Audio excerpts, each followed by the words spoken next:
that the freedom of Biafra, freedom for Duduwa, freedom even for Hausa, freedom for the Middle Belt may become a reality in our time, given the inevitable, precipitous collapse of the damnable zoological republic. We have come that we may bear witness to the everlasting kindness of the Most High. We have come that Biafra may be ushered in our time. We have come that those who have been enslaved, held down in bondage, may be set free. This evening, I welcome each and every one of you. I do recognize, of course, that for some of you, it could be your morning, it could be your afternoon, and to some of you even, it may be your night. But all of you are listening. The whole world is listening anytime we are on air. If you go to Abuja now, there are people are listening rapturously and attentively to this very gospel.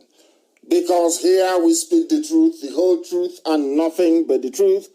Here, when we appear, darkness flee.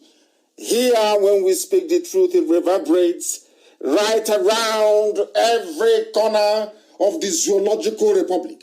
When we speak on this very platform, the whole world takes notice because they know we are not relenting. They know we are ceaseless. They know we are determined.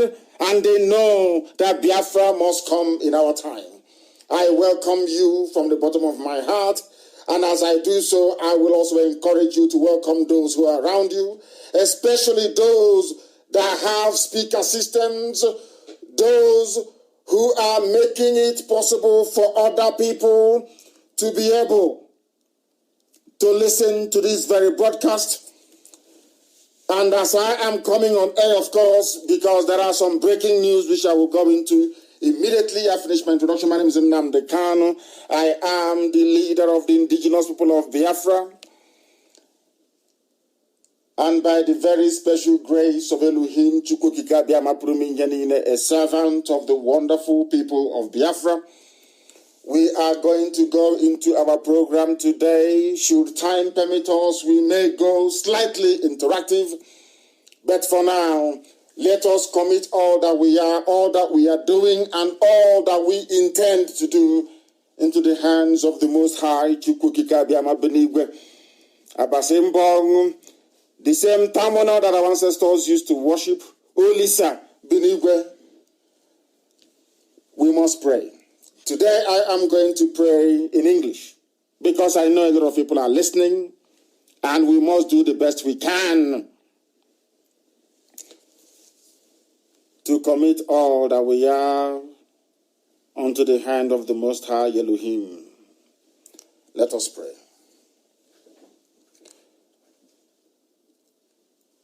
Our Lord, our God, our Father, Almighty, who art in heaven, in the past, you have delivered your people from the hands of the Janjaweed. They came into the land of Biafra to pillage and to conquer.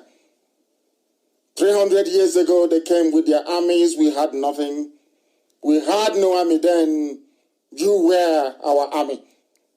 And you halted them at the plains of Idomaland. You returned them to Zaria from whence they came in defeat, depleted and in shame. You afflicted pestilence upon them. You sent down swarms of sassafly to invade their camps and inflict them with sleeping sickness. That very Janjaweed army was destroyed.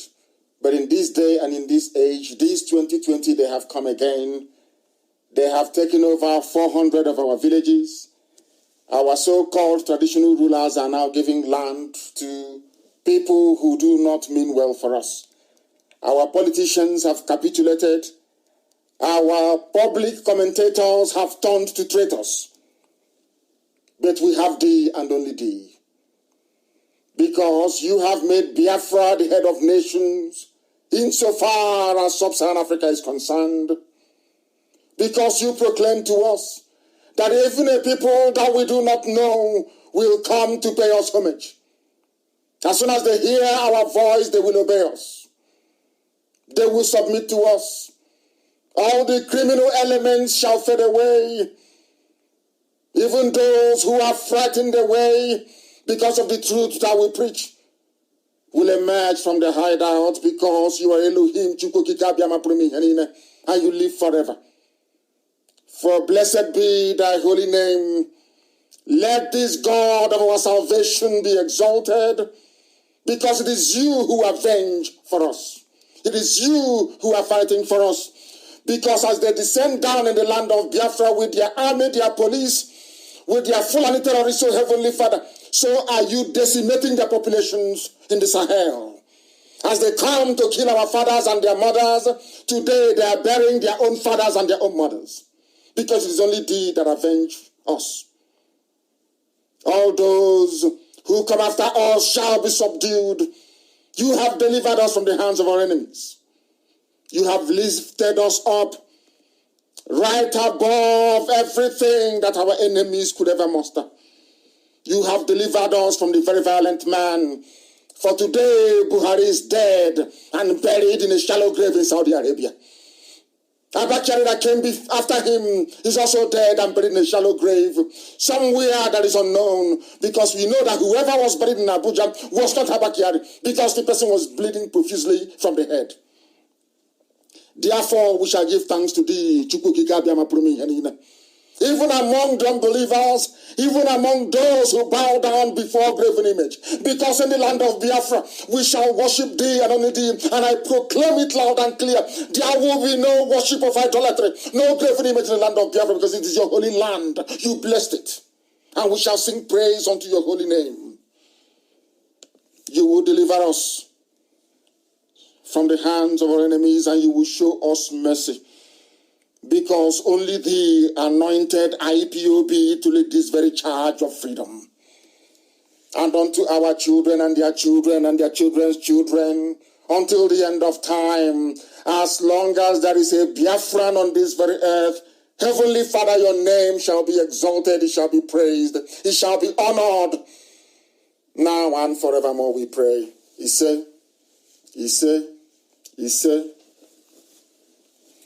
Before I go any further, I want to read out a breaking news we are getting today. I am reading out this very news for Zoo newspapers and the proprietors of television houses and newspapers. I am reading out this piece of information for the benefit of the British High Commission. I am reading it out for the benefit of United Nations mission to Nigeria, to Nigeria, as a matter of fact. I am also reading this very news out for the EU to take note. I am reading it out for all men and women of goodwill, all people of good conscience, to bear us witness when the time comes, because the provocation is becoming unbearable. We have not done anything to these people. We are not armed. We are not agitating violently. All we are doing is to propagate this very gospel of redemption in truth and in every honesty. But from left and from right, our enemies are conspiring with our conquerors, so to speak. Those who have come from the Sahel to do us harm. Those who have come to Islamize us. Those who have come to Fulanize our land. People due to, should I say, political patronage. People in search or in want of money. People who are looking for relevance. All these criminal elements have combined together to serve the interest of the Janjaweed Fulani in our land. And this very evening, there is a man called Ezedeni Sihani. Ezedeni Sihani. From Isiaka village in Soma, local government area, in Aba, the very strongest base of Biafra anywhere on this planet is Aba.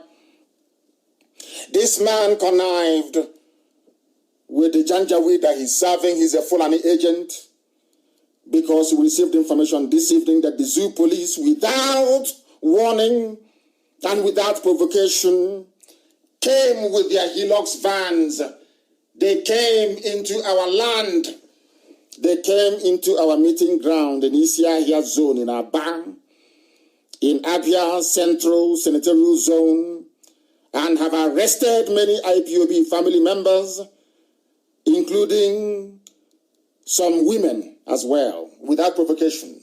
These are people who are putting Boko Haram and their terrorist groups through schools, giving them everything. Governors in the north are paying bandits, they call them. These are Fulani terrorists. But in our own land, a traditional ruler is inviting Fulani police to come and arrest our people. And the police came and they arrested. I'm sure that the whole world can bear us witness all these catalog of provocations, arrest after arrest, killing after killing. We've all kept quiet, playing the good people, playing the children of God, playing to some extent those that say so, playing this script of being very peaceful. We've been doing it. They've been provoking us. So I want the UK government to listen very carefully. I know the UN is also in Abuja. I also know for sure that the US government is in Abuja as well. The US mission to the zoo, Nigeria. You are all there and some of you are listening this very evening. We have not done anything to the police. You can see all the provocations. I am also sure that proprietors of newspapers in the zoo are aware of what is going on. We have not done anything to these people. We are holding our meetings quietly and in peace. And the Fulani-controlled Nigerian police will come into the venue of our meetings to arrest people. It is from this man, Eze Dennis Ihani. He is the one that arranged it. Do you see how our land is breathing? As one brother wrote 2 weeks ago, he said that there are saboteurs everywhere, there are traitors everywhere. But there is one unique thing about an Igbo traitor. That an Igbo traitor is mad. There is an infusion of madness into the treachery of an Igbo man. When an Igbo man decides to be a traitor, there is something unique about it. Other people are, of course, they betray their own people, but not as should I say, not as damaging as obtains in Igbo land. This man is actually a traditional ruler and is given land to Fulani. A traditional ruler, but he wants to bring in Fulani into our land to take us over. A traditional ruler. Maybe his children will benefit. Perhaps in the next 2 or 3 generations, his family will produce the first emir of Osisioma. They came, they arrested people. He invited them and SARS to arrest our members. People will not talk. Those who will call me behind the scenes to say, oh, please calm down. Don't insult elders. They won't see this now. They won't hear it.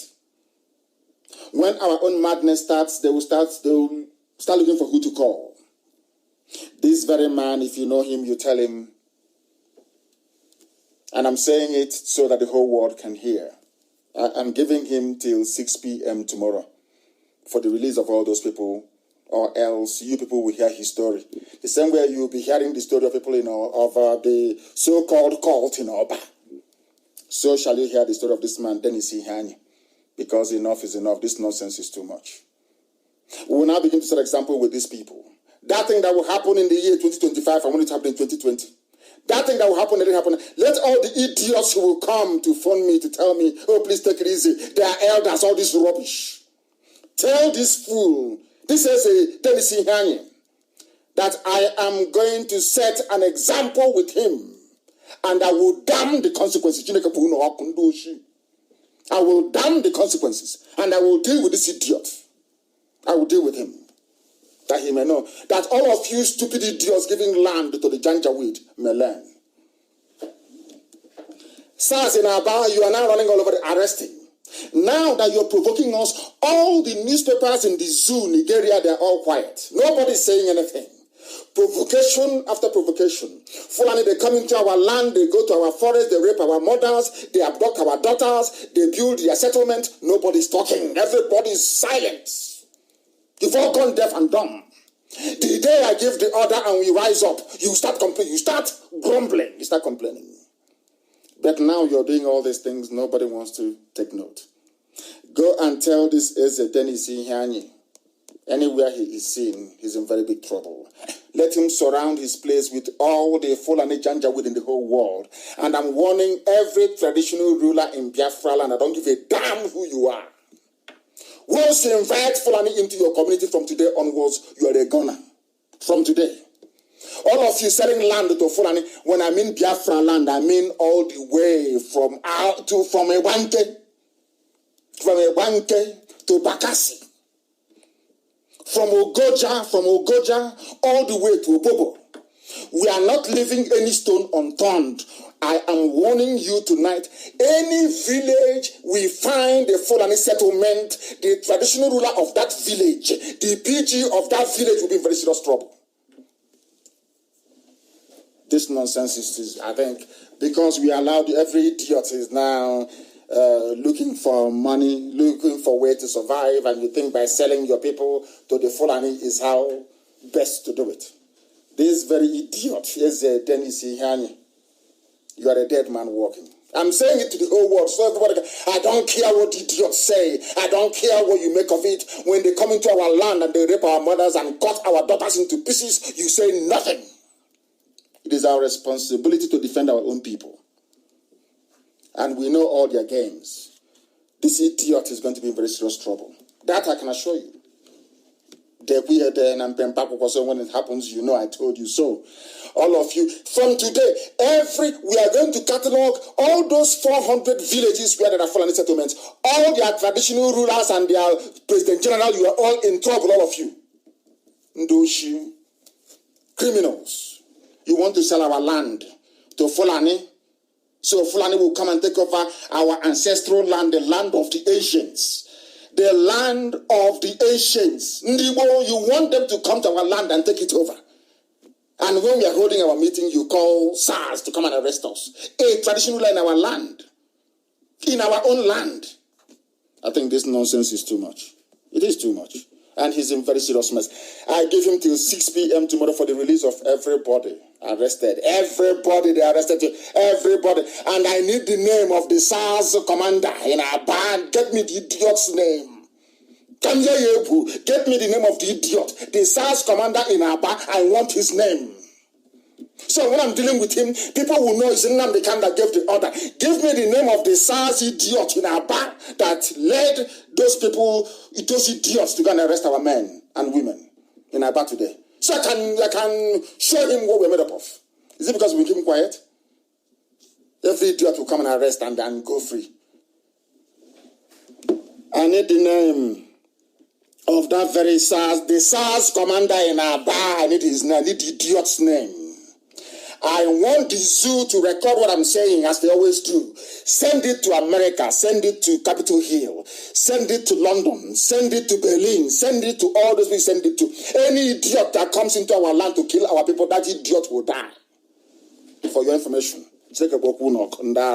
Send what you go and send it out to everybody. Because we keep quiet. You idiots keep encroaching and you keep arresting, you keep shooting, you keep cutting us with your knife and your machete, and we keep quiet. And the more we keep quiet, the more you do it. The more we keep quiet, the more you do it.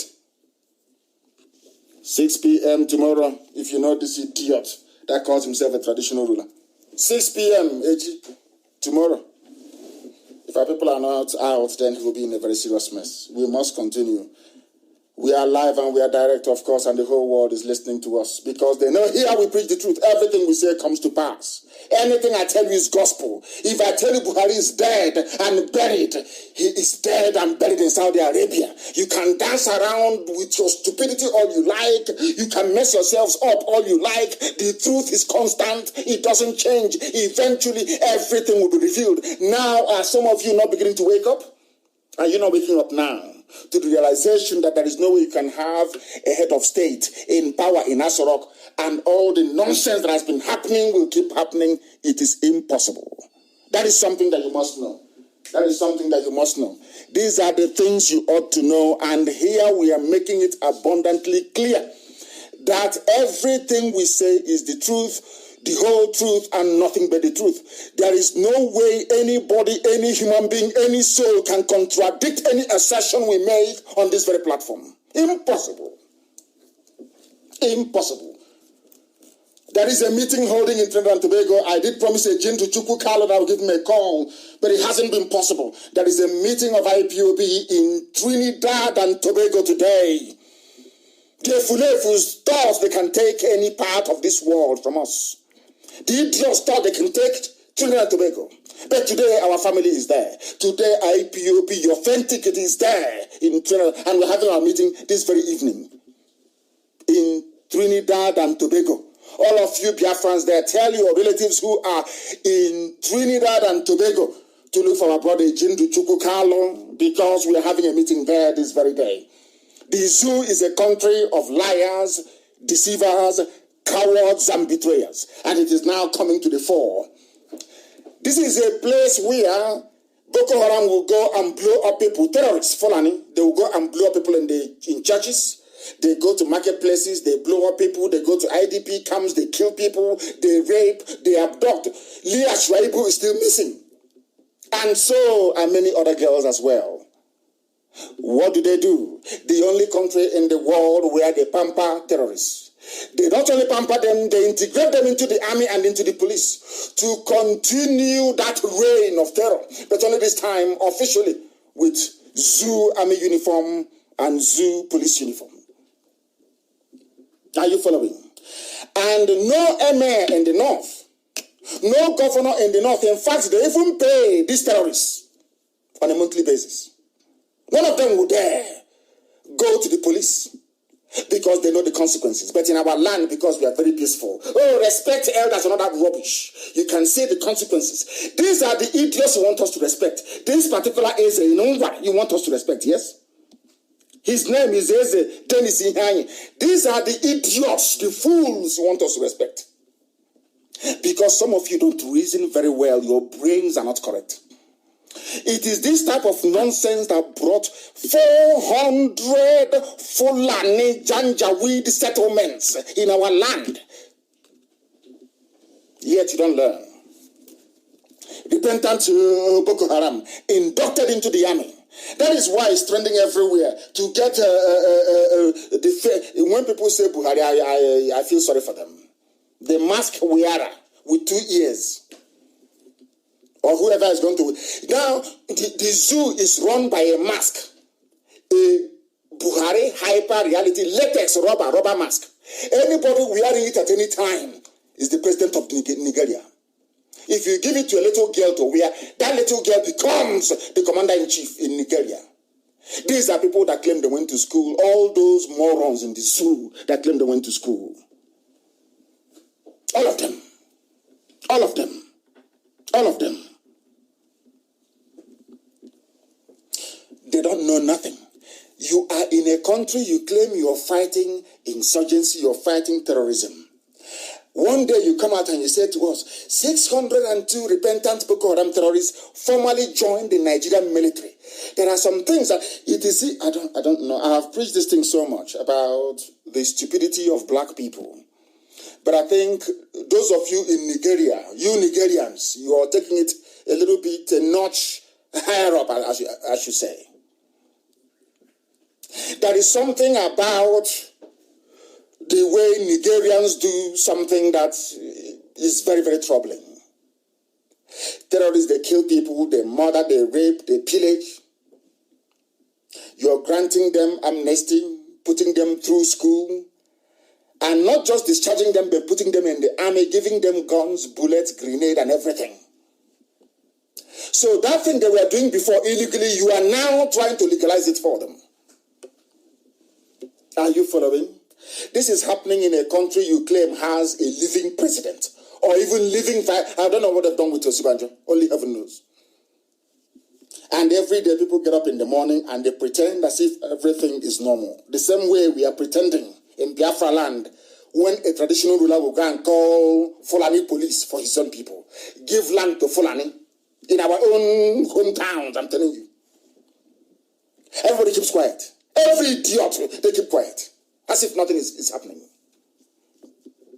Some of you may have heard about the explosions in Abakaliki yesterday. We are the Fulani, we are storing explosives. Go and ask Dave Omahi, he will tell you. Go and ask the army in Ebonyi, they will tell you. The army in Abakaliki, they will tell you. They went there themselves. This is what our traditional rulers are doing, including this idiot, Dennis Ihanye. he's a dead man walking. 602 Boko Haram freed. They took an oath of allegiance. That oath that some of you don't like. IPOB, you always say, talking about oath. They took oath to serve the zoo, to kill many more people, to advance the Fulani Janjaweedism, to advance the Fulanization agenda, to advance Islam and dip the Quran in the Atlantic. That is their game plan. Forget all the nonsense they have done. They have bought over most of the very big consultancy firms abroad. So that when you go and you're telling them what is happening in your village, they say, no, but it's farmer header clash. It's farmer header clash. Can you see what they're doing? Tell me any country in the world where there are sensible people with brain in their skull that will allow such travesty of justice. It is an insult and a slap on the faces of those who have endured the worst that these animals have to dish out to them. You're telling me you have a president? And you're telling me that terrorists. He claimed he came into office to fight terrorists before he died. You're telling me that those ruling in his name today, you kill somebody, and as a reward, they give you accommodation, they give you money, they give you uniform, everything, they now put you in the army. So now, the quickest way to join the Nigerian army is not to go to Nigerian Defense Academy, it's not to apply like another person, just pick up a gun, start killing people in the name of Boko Haram, and they will arrest you, and lo and behold, after 6 months, you are now a commissioned officer in the zoo army. Is that how human beings behave?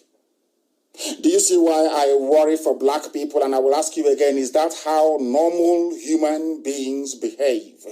Can you show me anywhere else on the face of this planet Earth where terrorists are being recruited en masse into the national army? Is there any other place on this very earth? There is no other place, because you are animals, you are in a zoo. You people are not human beings, you are animals in a zoo created by the British to house the very wars that Africa has to offer, which is Nigeria. Nigerian military commanders have now fully integrated the repentant, 602 Boko Haram fighters into the army after they took an oath of allegiance to the Federal Republic of the Zoo, Nigeria, in Borno State capital, Maiduguri. Under a program known as Operation Safe Corridor, Boko Haram fighters are now being granted amnesty if they lay down their arms. As part of the program, hundreds of them are being recruited into the military, where it is believed that their knowledge of the terrain will assist the zoo army in defeating Boko Haram. Have you heard of such people before in your life? Have you heard of such nonsense before in your entire life? Not as part of a comprehensive peace treaty or arrangement with Boko Haram, but you take, oh my goodness. Now, do you see, you bring in 602 terrorists into the army, so that when the likes of that helicopter pilot, the Yoruba girl, will now fly a combat mission, come back, they will kill her in the barracks. Who are the people killing normal soldiers in the barracks? Are they not Boko Haram? You can't go and kill their comrades and you come back to the barracks and they will let you go scot-free. Of course not, they will kill you. That is why they are killing normal, sensible, loyal officers in the barracks across the damnable Zoological Republic. They are bringing in terrorists. Have you heard of such rubbish before? But it's the zoo. That is what makes them who they are. The damnable Zoological Republic. They are animals, they cannot reason. Every Nigerian, once you're a Nigerian, you cannot reason. You are an animal. Your brain cells are not complete. That can never be, because you can't reason very well. In a country where you induct terrorists into the army, have you heard of such crap before? Instead of you to kill them or to jail them for life, you commission them to become officers in the army, only in the zoo. And some idiots will ask me, why do you want Biafra? What utter garbage. As a result of this, some people are now calling for the arrest of the mask wearer. But I said to them, that is a far more difficult approach to adopt. The simplest thing you can do to end your misery and your pain and your suffering in the zoo is only to unmask the idiot. Aisha's boyfriend, the idiot with 2 ears, is to take away the mask. And all your problems will be solved. The problem of Boko Haram will be solved. The problem of restructuring will be solved. The problem of poverty will be solved. The problem of primitivity and idiocy will be solved. The problem of Fulani mediocrity, both in politics, in governance, and in economics, will come to an end. Your lives will change for the better.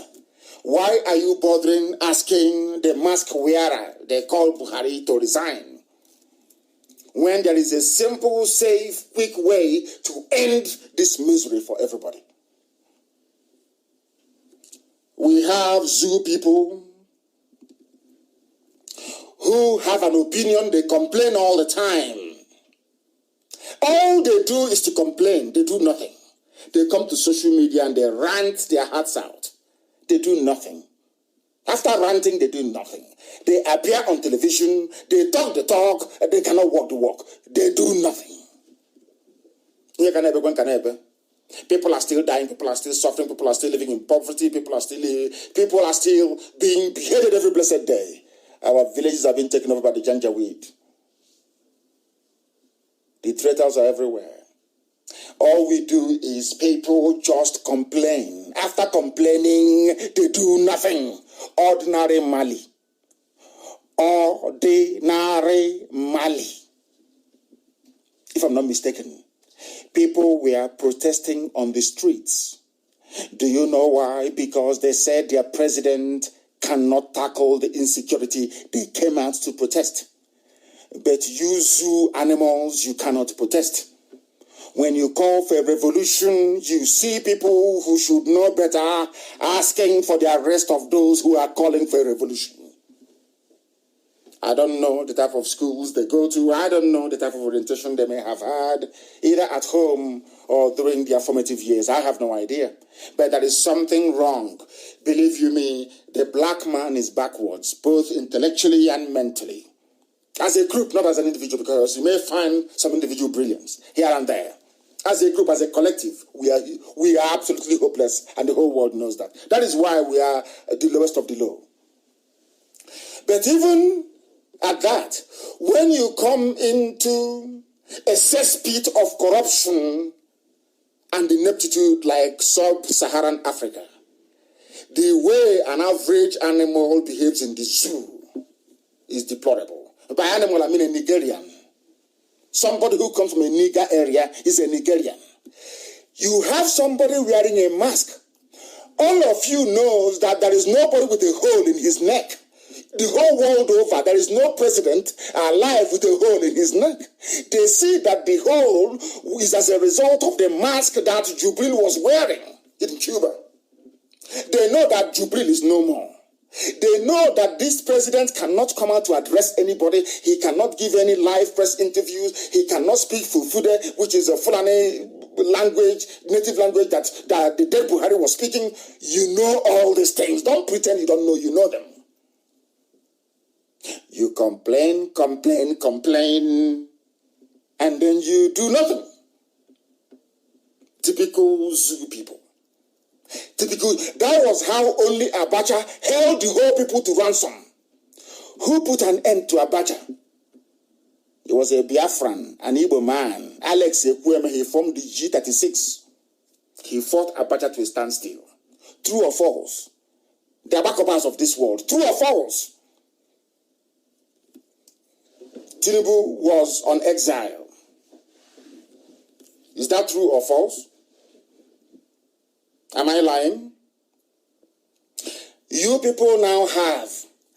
It's not that it is the original Buhari. No, it is not. It is somebody they gave to Aisha. Aisha's boyfriend wearing a mask. You can see the 2 ears. You can see it very clearly. One underneath the mask and one outside. You can see it. You people are not blind. Even if you're blind, you're not that stupid. You can see it very well. So why bother asking for the arrest of the mask? Because if you say arrest Buhari, go to the grave in Saudi Arabia and arrest him. He's a skeleton. Just take off the mask. That's all. And it's over. All of you complaining, now all of you now know that there is nobody there. I've been telling you since 2017. Now you know there's no one there.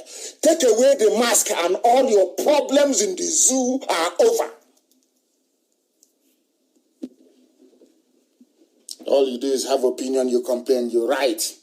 Expose Aisha's boyfriend and it's game over. For the looters. Look at the fool and he's looting you dry every day. All you can do is to complain. This is too much, oh. What you're passing through is too much, oh. Oh dear.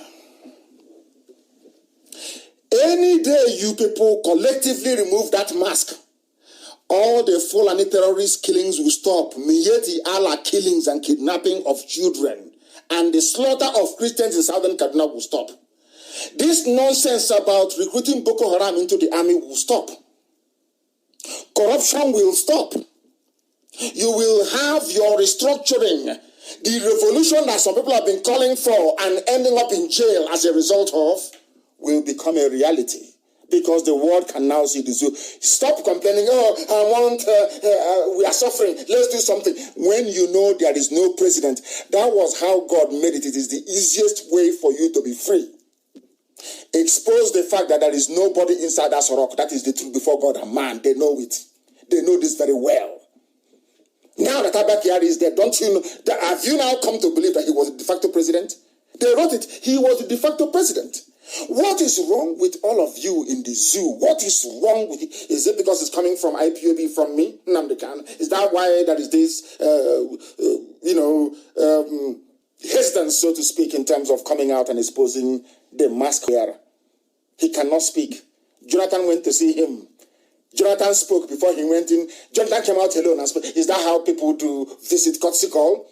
Is it not you go to see somebody, then you have a joint press interview? Is that not how it is done everywhere in the world? Jonathan went to see him alone. Jonathan came out alone. All we saw was videos, no speaking, it wasn't even audible. Videos and pictures. And all of you, 200 million people we are led to believe. You see these things every blessed day. Every blessed day you see this junk. Every day, Photoshop after Photoshop. Doctored videos after doctored videos. You have a president in the middle of a pandemic. The worldwide cannot address you. Cannot call the media and have a media roundtable. And you want me to respect you as a Nigerian. Of course it's not going to happen. It won't happen. On top of that nonsense, look at the people they are releasing and putting into the army. I want Britain to know, because I know Britain, they're playing God, they are God, they created Nigeria. How can a bunch of niggers come and destroy it? They're playing God. Only God can create a nation, but Britain came and created you people, you animals in the zoo, and you accepted it. That is what makes you an animal. Accepting what another man created. They are there, they are the ones remote controlling everything, they are the ones controlling the levers of power in the zoo. The same Boko Haram that they are releasing and putting in the army, they executed 5 workers. So now what you're telling me is, tomorrow now, the same people that executed 8 workers will be in the Nigerian army. What is their qualification? The only qualification you need now to join the Nigerian army is to go and kill people. And you're telling me that Nigerians are normal people, these you Nigerians, that you're okay in the brain, that your brains are normal? Is that what you're telling me? Is that what you're telling me? You Nigerians, are you normal? Of course you're not normal and can never ever be. Can never ever be. Suspected members of the extremist Boko Haram sect. This is a newspaper from the zoo. This is Premium Times. Even Premium Times do not want to call Boko Haram a terrorist group. Can you believe that? It's a Fulani-owned newspaper. They set up with your tax, with oil money from Biafra land. For free, as they do with the Bureau de Change. Have you ever wondered why? Anytime you want to change money, you have to go to a malam that didn't go to school. Where did malam get dollar from? Do you people reason at all? That malam from Central Bank on phone call. Come on, MF, come on, give them dollars. You will give them dollars. Every day you're struggling. One Nigerian one nigger in a zoo. They can't even call them terrorist group. They cannot mention Boko Haram and terrorism in the same sentence, no. They executed their victims, aid workers, working for non-governmental organizations. They released a video. These are the people being recruited into the army. And somebody is telling me that you Nigerians, you zoo animals, you're normal. Of course you're not. You cannot be normal. You know, when I push you out, I'll show you where to land. People say, oh, why do you call Nigeria a zoo? Why don't you have regard for people of Nigeria? I say to them, because they don't reason like human beings. They don't behave or act like normal human beings. Impossible. Something that, if you ask your typical Nigerian about Mali, they will put Mali down. They are nothing. They are backwards. We are the giant of Africa. We are the, should I say, giant fools of Africa. But in Mali, they can demonstrate and call for the resignation of the president. But all you can do it is on Twitter and Facebook, hashtag. Can you come out on the streets? Of course not. You can't. And when people summon the courage that majority of you don't have and come out on the street, you start to disparage them. You start to castigate them. A typical black baboon. That is the way they are. Now you execute aid workers and all of a sudden you are recruited into the Nigerian army. That is the best way for you to get going in life. If you want to succeed in life, go and kill and straight into the army. That is the trade-off. Execute somebody, straight off you're into the Nigerian army. And tomorrow you become a major general. You know, they are quota general in the zoo. This is what I've been trying to explain to sensible people. I'm sure there are a few sensible people scattered across the zoo. This is what I've been trying to get you to understand. That the longer you remain in this union, this is going to be, can you imagine you go, you execute people, you come back, you now join the army? And meanwhile, there's no president, and there's no vice. And I am strongly believing that something terrible has happened to Shibajo. Have you seen him? You have not seen the president and there's no vice. All you hear every day is looting. 4.4 trillion, 8.9 quadrillion. Every blessed day. Who is looting? Fulani. Who is persecuting? Fulani. Or their lackeys from the south. People wake up and they say, I am a Nigerian. I feel sorry for them. Let's listen to what this man, some of you, it's gone viral. Our people the good people of Nigeria International posted it. I'm sure you've seen all of it. I want to play it again so you will hear that I said every time I say something, you see Efulefu, traitors, all these people born under the bridge, all these idiots,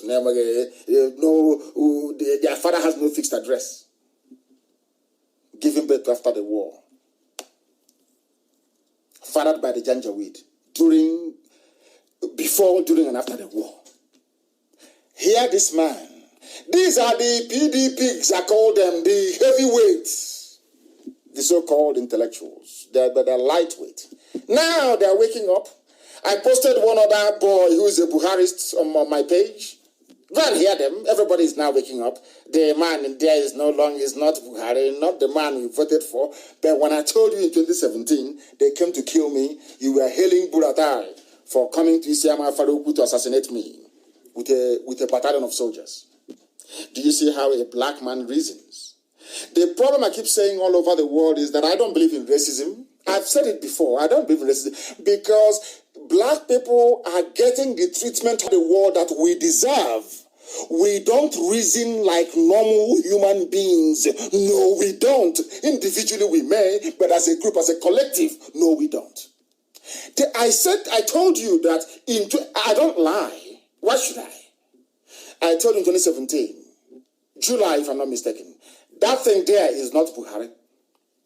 They said you can kill Nnamdi Kanu. Go and kill him. They came to my house. They killed my people. They killed my dog. As a result of the trauma, my father and my mother died as a result of it. Because I told you the truth. Because of that, I had to lose 28 of my men. I lost my cousin Adako. My dog was killed. And later, after about 2 years or thereabout, my mother and my father died as a result of the trauma because they were there. And they came into their bedroom. If you go to anybody who's been to my house, go to my parents' bedroom, you will see it. Bullet holes everywhere. My father and my mother were there as they were shooting. Fulani people. They came to kill because I told you the truth. Today, what is happening? Let's hear what is happening. That truth I told, that they wanted to kill me because of it. Let us hear what the people are now making of it. Please, do bear with me. Listen. Well, the fight of this government against corruption has been based primarily on rhetorics. The real thing on the floor, just as I'm telling you, we're talking about small NDDCO. What about the new hush mommy at Ministry of Humanitarian Affairs spending 850 billion? 850 billion, she says, feeding children who were supposed to be at home during lockdown. Somebody spent 850 billion on what is called school feeding program. This is where I fault the brain of India. I don't know why Britain chose the perfect place to build a zoo in Africa. The largest zoo in the whole world. It's in Nigeria. I'm telling you the truth. Do you know what I find astonishing? People in the zoo, they claim they went to school. Some of them are under anointing. They claim they are pastors, they are reverend, they are ministers and all that rubbish. Some claim they're intellectuals, they are the elite, that they are well read. Others aren't quite schooled enough. They're all there. A Fulani woman rose up and said, I have spent 850 billion naira on school feeding program. But at the same time, there is COVID-19. And as you well know, the first places to be shut down are the schools, isn't it? The schools are not in operation. People are no longer going to work. So where did you see the children you spent 850 billion on? Nobody can answer. And she's still holding her portfolio till tomorrow morning. She was the girlfriend of Abakari before Abakari died. Are you following? This is a country, you want me to believe there are human beings walking with two legs, not chimpanzees. And after, do you think that white people don't read all these things? Whites, they read them. And when they read it, they see that we are useless. I'm telling you the truth. You spent 850 billion, not 850 million, no. Not 850,000, no. Not 850 naira, no. 850 billion on school feeding program when there are no children in schools to feed. That's what it's talking about. Let's continue. Go and ask anybody you know, Sheun, in your house. How many of the poor people you know in your village got 10 naira from that 850 billion? We don't know. We're hearing about how our oil was sold in China for $2.5 billion. Oil was sold for $2.5 billion. The simple question everybody will ask is, but where is the money? Okay, the money is in the bank accounts in Switzerland, in London, in New York, and in Dubai, of Fulani men and women. They sell the oil and they pocket the money. But they come to fight corruption. And there are 200 million people moping, looking sheepishly as all this macabre dance of corruption is being played out in front of them. Let's listen. And money shared among members of the government. What you're talking about, those people who now migrated, Okonji Iweala and the man at the African Development Bank, those are products of the PDP's headhunting strategy of finding the best. Who can you talk about in this current government? Nothing. Everybody in this government are competing to outdo each other in terms of corruption. This is what we're saying. A house is not a home if nobody lives inside it. I cannot say President Buhari insists as Nigerian president. I cannot say President Buhari exists as Nigerian president. Exists. He knows. They all know, but they're deceiving themselves.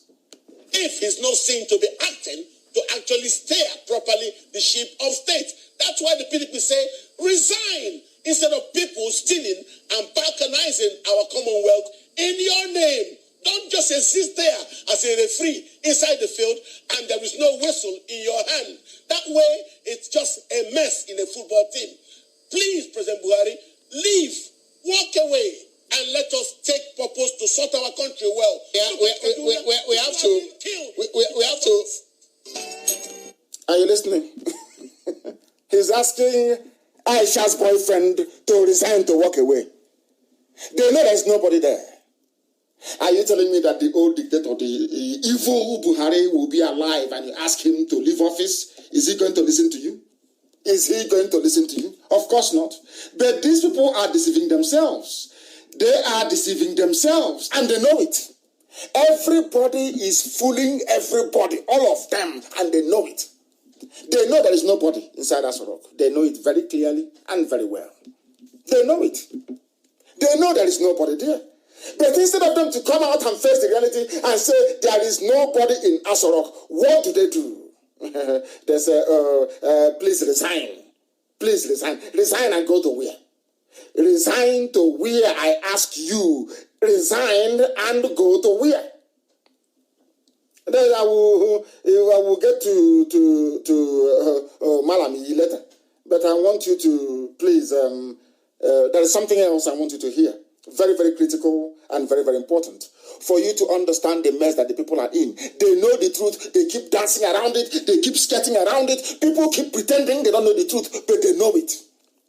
Instead of them to speak that truth and for that truth to set them free, they keep hiding and talking rubbish every blessed day. What is that rubbish they are talking? It is this very one. They know that Buhari doesn't exist. Is it right for your party to say that this government is covering up corruption and ask for the president's resignation? Is that right? Yes. It's very correct. We had Goodluck Jonathan administration. Mm-hmm. Today we have Muhammadu Buhari administration. On paper. Borrowing the word of the former grass cutter, he said, what presidency? So what we are saying is this particular presidency doesn't seem to exist. Are you listening? He doesn't want to say that Buhari doesn't exist. Just said presidency doesn't exist. Listen. For guiding the statecraft. We cannot see Buhari. He's missing in action. That's why you've seen the hush mommy at Ministry of Humanitarian Affairs saying that she spent 850 billion. Nobody can see him. All you see him is he's like coronavirus on paper, newspaper, and TV. You can never see him as a person. You can never reference him and say, oh, there was a disaster at so place, the president was there. What does that tell you about the zoo? That some of you call a country. The zoo, Nigeria. What does that tell you about the zoo? That was how they came and they lied to all of you. Hey, Igbo man love money. Igbo man want to dominate you. Have you forgotten that as well? Do you see how they manipulate you? Igbo man love money. Igbo man like stealing. Igbo man this, Igbo man that. Look at Ibrahim Lamode, Ibrahim Madu, Abubakar Malami, and all the rest. Tinubu, it is a bullion van, Ganduje, all the rest of them. Are they Igbo people?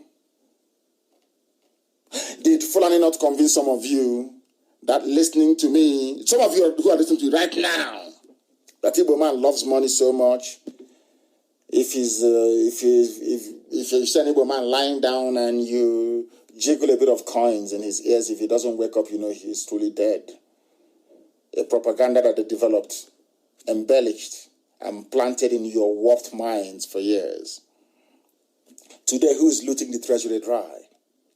I say, who is looting, even on that Shagari did something, who is looting the treasury dry today?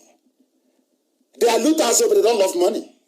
They have their accounts in Dubai, in Switzerland, in London, everywhere, their mansions, but they don't love money. Is an Igbo man struggling and opening a business or a factory that loves money? Do you see what I call reverse reasoning of a black man? Always in reverse. Everything we do is in reverse. People struggling, trying to make their lives better, opening small businesses and taking on people and training them. They love money. Yes, somebody working hard every blessed day, they go and they open their business, they are working very hard, they love money. But somebody who has no occupation, no handiwork, just goes into central bank and collects $2 billion, he doesn't love money. It's you that is struggling to open your chemist, struggling to open your warehouse, struggling to open your car spare parts shop. You love money. But somebody with nothing in life than connection to the caliphate can walk into central bank and walk away with $2 billion, and he doesn't love money, or she doesn't love money, or as the man called Hush Mommy doesn't love money. Yeah, is a hard-working, struggling Biafran man or woman that loves money. These are some of the nonsense we have come to correct, and they know it. The same way they lie. Igbo man is domineering. He's going to dominate you. He wants to go into Niger Delta. He wants to take over Niger Delta, because they know, as well as the British, only an Igbo man can rise up to fight injustice. I'm not trying to put other people down. I'm being honest with you. I'm not trying to put anybody down, but that is a fact. Do you know why? All the independence in the Americas, from Haiti, Web du Bois in the USA, were led by Igbo descendants. All of them. Because an Igbo man hates injustice. That's a genuine, not all this all this all these refraps selling our land to Fulani. A genuine, pure, clean Igbo man hates injustice. That is why you can never hear that. Have you ever heard that people were attacked in Igbo land before? Without provocation. Let's say the Yoruba community or the Hausa community were attacked. We just wake up and attack them. Has it ever happened before? That tells you all you need to know. But those who tell you Igbo man is dominant, they are the ones dominating you. They are the ones bringing in Ruga. They are the ones taking over your land forcibly. They are the ones putting their own terrorists into the army to terrorize and to kill you. Yet your brains is filled with stones and pebbles. You cannot reason properly. Now, they are calling for Uche Secondu says Nigerians now citizens without government. They know there is no government. They know that very well. They know there's nobody in Asarok. Who doesn't know? There is nobody there. There is nobody. If Buhari were to be alive, you will see him very angry. When Boko Haram wasn't even, they've not grown to be this horrible. He asked all the serving chiefs to go to Maiduguri to set up their base. You will see him visibly angry on television talking. This little boy with the young mask is always smiling. He will wave, he will smile. He will walk with a bit of a swagger. And that's it. And you're telling me that is Buhari. Oh dear. Oh dear me. When a white man treats you very badly, don't blame him or her. A white man or white woman, because they see these things that we are seeing. If I'm a white person or an Asian or Latino, whatever they call them, believe you me, I will not allow black people to come close to me. After seeing what I'm seeing, heaven knows I can't allow them to come close to me. There is something wrong with them. Human beings don't behave like this. How can you claim that somebody is and he has 2 ears? 2 ears. Two, not one. A hole in his neck. I told them, don't bring out that thing. Any day you bring him out, we will expose you. Our own analyst is far more superior to anything that Asoro can afford. Anyhow you dress up Aisha Buhari's boyfriend as Buhari and you bring him out, we will identify the faults for you. No matter how you do it. I warned them, don't bring him out. And they brought the idiot out. And we have disgraced them. A man with 2 ears. 2 ears. All of you are just looking. I asked them, how about the hole in the neck? The Buhari, you know, did he have any hole in his neck? I am asking zoo journalists, Nigerian journalists, they cannot answer. Yes, somebody woke up and said, oh, I'm writing to Mr. President. President Muhammad Buhari. You know he's not there. Now listen, the national chairman of the PDP, which is a country, has expressed sadness that Nigeria has become a nation whose citizens are without a government. The opposition leader said this in a media chat briefing at the party's national secretariat in Abuja on Friday. At the press briefing tagged Nigeria, a free fall as corruption, insecurity engulfs our nation, the PDP chairman said it is now evident that the Buhari government has run out of propaganda with regards to the worsening situation in the country. In other words, there is no president. He is referring to them as Buhari administration. There's nobody there. They call them presidency. Presidency sends condolence message. Presidency reacts to what the first lady said. Can you believe such rubbish? Only in the zoo. And they claim they're intelligent, and they claim they have something upstairs, whereas their brain is empty, absolutely empty. Of course, I have no truck with them. These useless PDP, they're all the same. All the same. What we're asking for is for freedom, for a complete dissolution of the zoo. Because regardless of who assumes power, the corruption will continue. After all, PDP was there. The only justification for the emergence of the late Muhammadu Buhari was to fight and to tackle corruption and insecurity. Have they tackled it? No. Has it become worse? Yes, but they're still there. God in heaven has made it possible for the zoo to collapse. But the only thing holding the zoo together is greed and cowardice. Every day they cry, every day they lament, every day they complain. Simple to expose the mask wearer, they cannot. I remember what our sister wrote on my Facebook page as a comment. Her name is what's her name again? Her name is Jane Iheme. She said, they all know the truth about the death of Buhari. Hausas do not want to speak out so they don't lose power, as in the case of Yaradua and Fulani. Fulani don't want to come out and say Buhari is no longer there because they don't want what happened under Yaradua to happen again. The Oduduwas do not want to speak out because of Tinubu's 2023 political ambition. I'm sure that now is in tatters. And I welcome, as I keep saying all the time, this new breed, very vibrant, lively generation of Oduduwa fighting for Oduduwa Republic. I commend them immensely. Then there are the classic Igbo Efulefu, when the Baba in betrayal, these ones, they have PhD in treachery and betrayal. Their own saboteur comes with a certificate. They don't want to speak out because of their own selfish interest. They know they cannot be president. They know they cannot be anything. But just any crumb that can fall from the master's table, they're okay with it. That's why they cannot speak.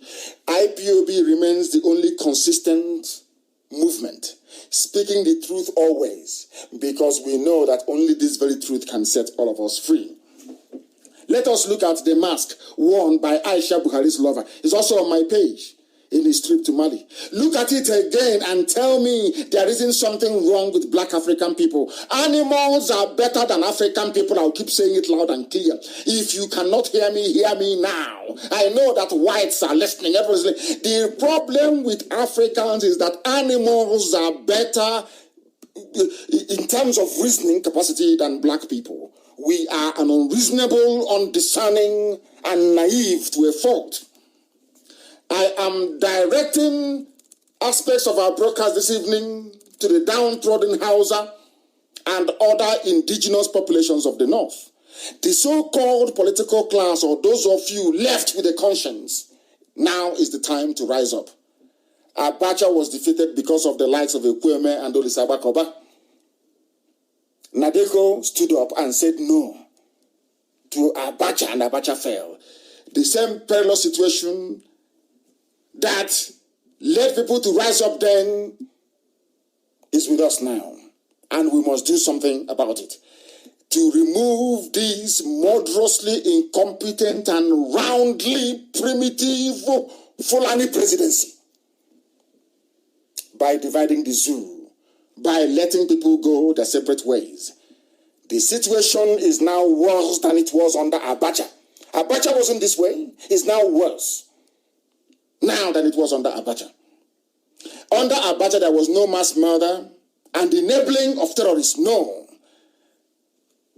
As this very illegitimate regime is now doing. Only heaven knows what they have done with Osinbajo and his body. All you see Osinbajo's newspaper headline and videos or pictures, never live. No one can say to me now, I saw Osinbajo in the last month. No one can say that.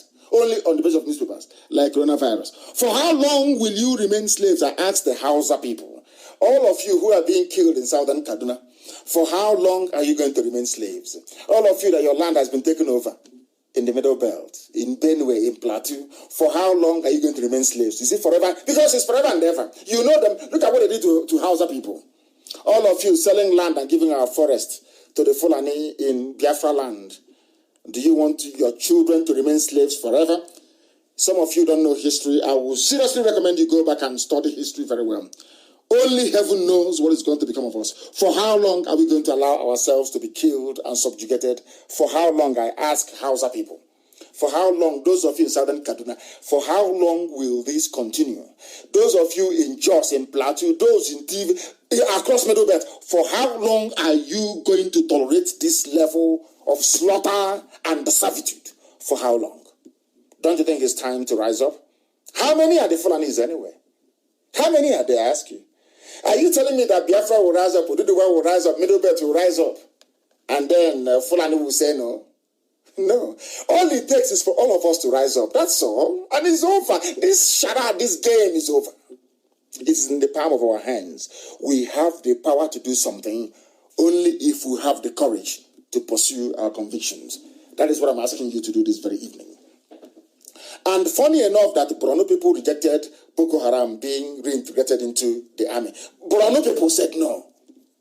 But because there is no president, there is no vice, there is no direction, there is no compass, nobody knows where they are going. Any idiot in the field can decide whatever they like and come to a decision, and that is final. Borno people said no. Some residents of Borno State have rejected reintegration of ex-Boko Haram fighters into the community. They said no. But the army went ahead to put them in the army. They will now post them to those villages that said no. Now tell me what's going to happen.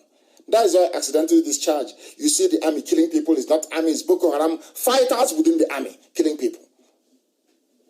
I know all those their propagandists, all those their consultants writing rubbish to governments of the world. Of course, and some Efulefus as well. Writing to them, telling them how violent IPOB is. I hope you can now say it. How violent the zoo government is. Borno people said no. Borno said no. They don't want to be a part of this Boko Haram integration, but they still went ahead and they did it. They did it. And people are now saying, arrest him. Arrest which Buhari are you going to arrest? He's in a grave in Saudi Arabia. I think he's a gentleman called Imam of Peace, and a few of them, and Reno Mokri and a few other people, they said they have called for the arrest of President Muhammadu Buhari for releasing Boko Haram insurgents under the guise of repentant insurgents who are now killing Christians in the country. Now they know. UK claim they give aid, military aid to the zoo. EU give them military aid to fight Boko Haram. And I said to EU, I've said to the UK, I told US lawmakers, these are the same people that created Boko Haram. They don't understand. Because, you know, a white man doesn't believe that as a statesman serving his or her country, that they will now come out to try to undermine, should I say, the stability of that very society. They don't know who black people are. I think that the problem is that some white people don't understand the way that blacks behave. Sometimes we behave in a way that is detrimental to our own well-being, and we don't care. As long as we are benefiting from it, the rest of the people can go to hell. I call it the slave trade mentality of a black man. A black man sold black people to whites, not the other way around. They are asking for Buhari to be arrested because the people that are running the regime under his name are releasing killers, terrorists. And only a few days ago, the same people they claim they are rehabilitating and putting in the army, they killed and beheaded 8 workers. How else do you want me to explain it? before you understand. How? I keep asking you. How do you want me to explain it to you? He was reacting. Even as secondaries, as I mentioned earlier, was saying Nigeria is a free fall, as the zoo, Nigeria, is in a free fall as corruption, insecurity engulfs the animals in the zoo. The British created laboratory animals in the zoo because all of you are products of Britain. Britain created you. They own you. But what they did was to simply hand over that lease to Fulani, to say to Fulani, manage your fellow animals for us. All of you in the zoo, all of you in Nigeria, you are all British wild beasts in a cage called Nigeria. Your president, so-called, is releasing terrorists. Now you know that. And I'm asking, listen, we Biafrans are complaining. Oduduwa people are complaining. Even the Yorubas amongst them are complaining, saying, oh, we want restructuring. Middle belts are saying, oh, our land has been taken over, we are dying. Southern Kaduna, oh, they are killing us. The average man in Kanu, which I shall refer to later on, is also complaining. Why are we all complaining when we can? All we need to say, all we need to do is to rise up and say, we've had enough of this rubbish. And all these things will be over within 2 hours. But instead of that, people are considering, oh, it's our turn in 2023. Oh, let us go and fight for political office. That is what is making a mess of the whole thing, and that is why we are suffering. Has it stopped the Fulani man from using terrorism and the recruitment of terrorists into the armed forces to intimidate all of you in submission? Today, everybody is a coward, apart from IPOB. All of you cannot talk. You can't talk. You cannot say a word. You are all cowards. You leave it to IPOB to do. All you need to do in the zoo, all of us, we Biafrans, Oduduwa, Middle Belt, I'm not asking you to do anything, any abracadabra, anything too difficult. All we need to do is to stand on the fact that Aso Rock is empty. There is nobody there. We take off that mask that Aisha's boyfriend is wearing. All this house of cards will come tumbling down. The Guardian newspaper, I don't know what came over them. In the past, they ran something called Buhari's with all the pictures we had published, all the pictures I tweeted about the person there not being, you can see it with your 2 eyes, if your eyes are open. How they have managed to hold on to this, I don't understand. But Aso Rock is empty, there's nobody there. That is a fact of life. Go there and sit for it. Now they know. But are we all going to rise up at the same time to say enough is enough? That's the only key, that's the only thing holding. And I'm calling for that this night. We must all rise up as one people to say enough is enough. Then everybody will go back to their villages, their towns, their nations and build it. Not this stupid British experiment. This nonsense Nigeria. Even your name is a curse, is a curse word, is a slur, is an insult. Nigeria. But are you going to listen? I have a Jinto on the line. I promised him I will speak to him. A Jinto, I'm in the middle of a broadcast. Can you go straight to the point and tell us exactly when this meeting is going to hold? And you will turn your system down. I despise it when people have their system on and when they are calling us. This is not, our lines are not open. I promised a Jinto that Trinidad and Tobago will make the announcement live on air. And I'm going to go to him to make that announcement, but I need him to turn down his system first before doing that. I don't know. As soon as I get him, then can you hear me? Ejindo, can you hear me? Yes. Hello, good afternoon, sir. Good evening from here. Please go ahead and make an announcement. I'm in the middle of a broadcast. Go ahead. Okay, sir. This is the IPOB family in Trinidad and Tobago. And by the special grace of Chukwukabiyama, our meeting is officially started today. And we are already gathered. And we have our people who are still coming from different places. Can you please make your announcement very briefly because I'm in the middle of a broadcast. Please go ahead. Okay, sir. So we are gathered here. So we want our people to come in from wherever they are. So just call the number 868-776-2823, or you can come straight down to San Juan Maraj Street 55. Maraj Street 55, Sawan Esikoro. Wherever you are, our people, I know there are people who are right now calling in for direction. So the direction is given number 55 Marai Street, Esikoro, Salwan, Trinidad and Tobago. Those who are coming from far. So this is the address. Our people are here and we are assembled and we believe that Chukwukikabiyama will direct our meeting this evening. And thank you, our leader, and may God continue to bless you. Thank you very much. He said that was our meeting in Trinidad. We are holding a meeting in Trinidad and Tobago. We called the largest mass movement of its kind anywhere on the face of the planet. Some Fulefus went to do Trinidad and Tobago with their gossip.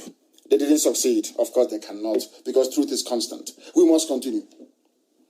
There are those who claim that Igbos were domineering, because I'm very happy that this broadcast is going out in Calabar this evening. They are listening rapturously in Calabar and across the entire southern part of Biafra land. They went and told them, because of the incident with Eyoita, that Igbo man is domineering, Igbo man is this, Igbo man is that, all the lies.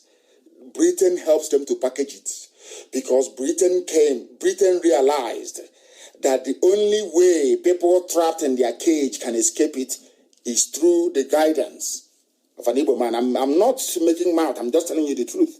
The only people with the courage to do it, I'm being honest. I'm not being arrogant, I'm being honest with you. Britain knew. So Britain started on time to divide us. Britain started on time to divide Biafra. They instituted what they call the Willings Commission. They forgot that when they came to Opobo, they met Igbo men there. They forgot. Igwenga, they forgot. That's the name. When they went to Bonny, they met Igbo men there. The name is Opani, as you have in Opani Ibek. Britain knew that if they are going to control the zoo, Nigeria, if they are going to control Nigeria, they need to demonize an Igbo man to the extent whereby even his own brothers will hate him. And they succeeded very cleverly. And to help them succeed, Nnamdi Azikiwe made the fatal error of removing Eyoita. A very bad error. Eyoita went back and said, hey, they pursued me. And the gossipers went and told them, we told you Igbo man is domineering for removing Eyoita as the then head of government business in the East. I hope you're listening very attentively. Britain made sure they did not stop there. They didn't stop there. They now gave the Fulanese advice as to how to deal with Biafran people. You must divide them. That is why when you come to Imo State today, I keep saying this every day. When people, why I am against the whole Niger Delta garbage is because they took people, they came to Ebema, cut Ebema into two. They say you are now Niger Delta. The same family. The same family. They cut it into two. You come into a family. Let's say the Ishiwa family in Ebema. They divide you into two. Half of you is now Niger Delta. Half of you is now Imo State. And you want me to accept that? You must be insane. I won't.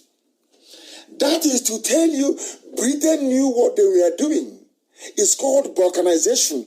After the Willings Commission, to give the southern part of Biafra the impression that they are not connected to the Igbo man at all. But in the north, you have over 250 tribes. The Fulanis are the minority. There was no minority commission in the north, only in the south. And why was that the case? Because Britain knew. That is why they're afraid of IPOB. They knew that a time will come when this movement will emerge. And they were prepared for it. With all their propaganda points. They are ready, waiting for it. An Igbo man is domineering. An Igbo man wants to take over here. And I'm asking them today. You see, a Fulani Janjaweed will write, Igbo man wants to Biafra, Niger Delta included, because of the oil.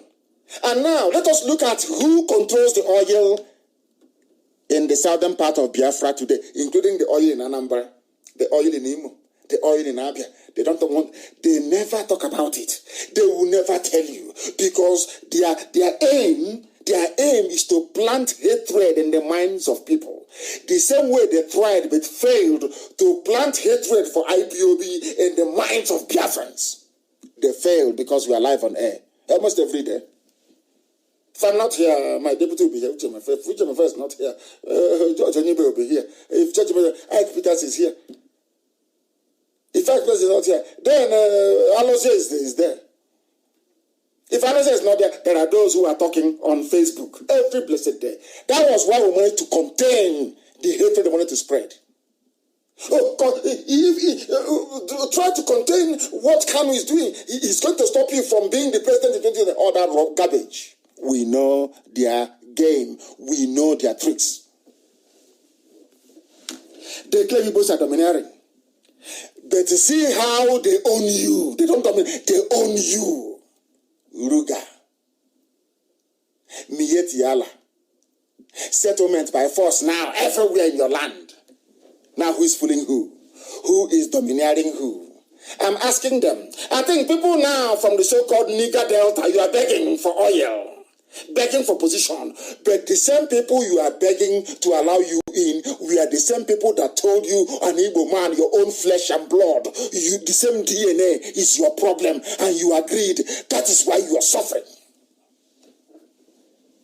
Now let us look at, I know my country Baru is dead, the former group managing director of NNPC. Now they are begging for a review of the board for NNPC. These are people selling oil to China and pocketing almost $2.5 billion. Kiari is there. Mele Kiari is the GMD, Group Managing Director. Omar Ajia, Chief Finance Officer. Yusuf Usman, Chief Operating Officer. Farouk Garaba Saeed, the Chief Operating. I've said this before, I'll say it again. Hadiza Kumasi is there. These are all former people in the government of rub my hand, I rub your back. They put their children, their relatives in NNPC. I want to ask, where is the person from Niger Delta here? I cannot see it.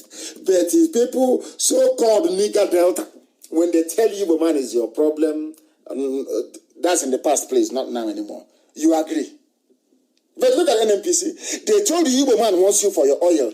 But let us look at the oil sector and look at those who are dominating it. It is always full, and it is here now. Very clear in black and white. Inua Waya, Musa Lawan, Mansour Sambo, Lawai Sade, Malami Shehu, Muhammad Abba, Abdul Kader Ahmed, Salihu. You will even think this owned by Saudi Arabians, but the names are answering. But these are the same people that told you an Igbo man is your problem.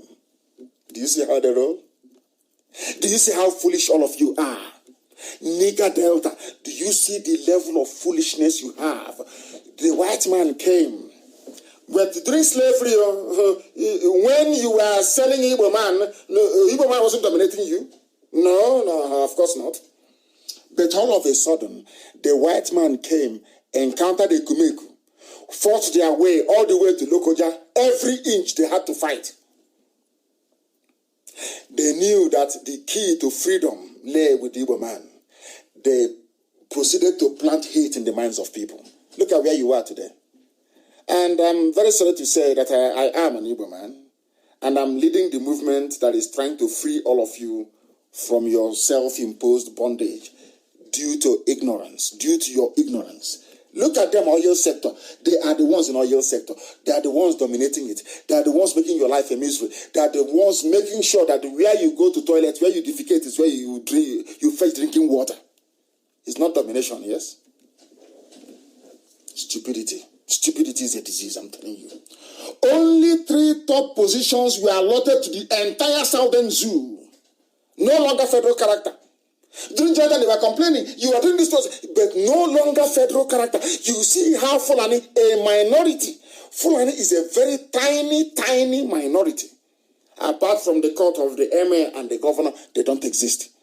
All the houses we need to do is to rise up and say enough is enough, and that's the end of them. A minority group, but I said minority, a few of them, not up to 2% of the population. Look at how they're messing all of you up, your so-called intellectuals. See how they're banging your heads all over the place because of your stupidity and your self-hate. That's why they control you. You were there and so they came and told you, Igbo man is your problem. And you agreed. Yes? So anytime they do something, if you want, look at an Igbo man, or if you talk too much, Igbo man will dominate you.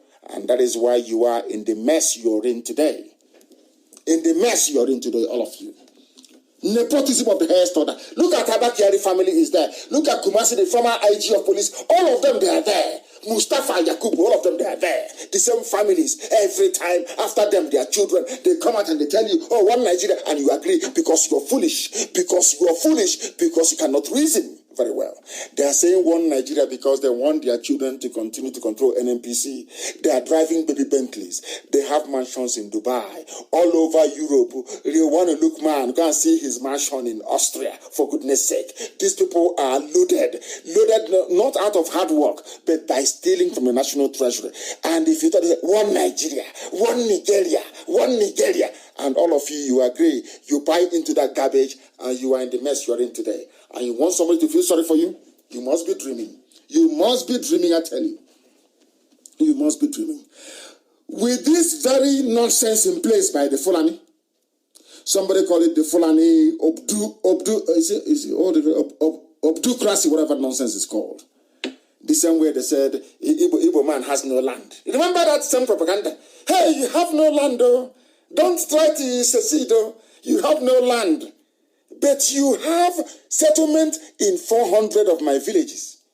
The same people that has no land, Fulani are coming and building their thatch houses in our forest. But I thought you said we have no land before. Fulani said we have no land. They have no land. But then what are you doing in my land, taking the few that we have, since you claim we have no land? Do you see how they turn your brain? They spend time and years perfecting their lies, and they keep feeding it, drip feeding through the media all the time. Igbos, you have no land. Yes, we have no land, but you want Ruga in our place? Now we have no land. You use your trailer to bring in your people under the cover of COVID-19, and now there are 400 Fulani settlements in Biafra land, illegal settlements. But some of you will buy the rubbish. As we are going to Abuja, going to Maiduguri, going to Sokoto, they are the ones coming in. As I warned you many years ago that nature abhors vacuum. If our villages are empty, they'll come and they will take it. And are they not taking it now? Did I not tell you then that the more we leave our villages and we migrate out in search of greener pastures, that our enemies will come, because nature abhors vacuum? I told you that on a number of occasions. Is it not happening now? 400 detached Fulani settlements in our land. And as I said, how are you going to remove them? It's going to cost men and money to remove them. After all, after about 5 years, how can you remove them? It's impossible. You can't remove them. Then it's too late. They're not part of the community. And then Britain will write a report saying, we are advising the Southeast to include everybody there. That's what they will say. Which means if you call traditional village meeting now, you call the Fulani and the Muslims, and they'll come and join you. And they'll bring their own suggestion. According to Quran, according to their ways in Fulani land, according to their ways in Senegal. And it's over for us. This is something the Efulefu cannot understand. A typical Efulefu is possessed by a demon. They want money. They cannot see the damage. That is why you can never see or hear an Efulefu write about the illegal Fulani settlements in our land. Never. He is contracted, or she's going to write about Nnamdi Kanu, IPOB. Do you know why? Because they want to keep us busy.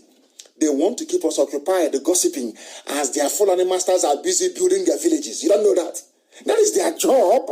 That is why we said you must ignore them. That is, the more they write garbage and you respond, the more you don't know that the Fulanis are building a settlement in your village. You don't know that? That is their game. That is their game. If you don't know, we are telling you today. We are telling you today. It is as if I don't know. Fulani, they do this very well. They position their agents everywhere. Have you noticed how no politician, none whatsoever, or any traitor or saboteur, will ever talk about Fulani taking our land. All those pictures that I posted about Okwa, what is happening in Ebonyi right now as we speak, they will never write about it. There is one thing about a Sabo and a zoo politician, a Fulefu and a traitor. That is the way they are. Their job is to take your mind away from what matters. By gossiping, by yapping, you follow them and the Fulani is building in your village. Later on, they'll go and collect their money from Miyetiala. You don't know that? It's Miyetiala that is funding them. But you won't know. You won't know. But tonight, I am telling you, they spend their time feeding you with trash and gossip in order to divert your attention away from the damage their Fulani masters are doing to us. Do you see their game plan? But some of you think you are engaging them in a conversation when in actual fact their aim is to divert you as their Fulani masters advance into our territory. Don't you know that? Don't you know that? Everywhere we're being fought, but we are winning. Everywhere they go to, we are winning. A Nigerian army where terrorists are being released back into the society after repenting. Operation Safe Corridor. What is safe about it? A terrorist. Unbelievable. This is the British created Nigeria. But my happiness is that due to what we have been doing, people are now speaking out. I'm going to play this. I don't speak Hausa, but I know that Radio Biafra is being listened to in Kanu right now. People are listening. Everywhere people are listening. And I want to play this very clip. So that, and I will read out for you, maybe I will play about a minute, and I'll read out for you exactly what this man is saying. So you will understand that the zoo is in a mess and that people are now listening to us. Listen.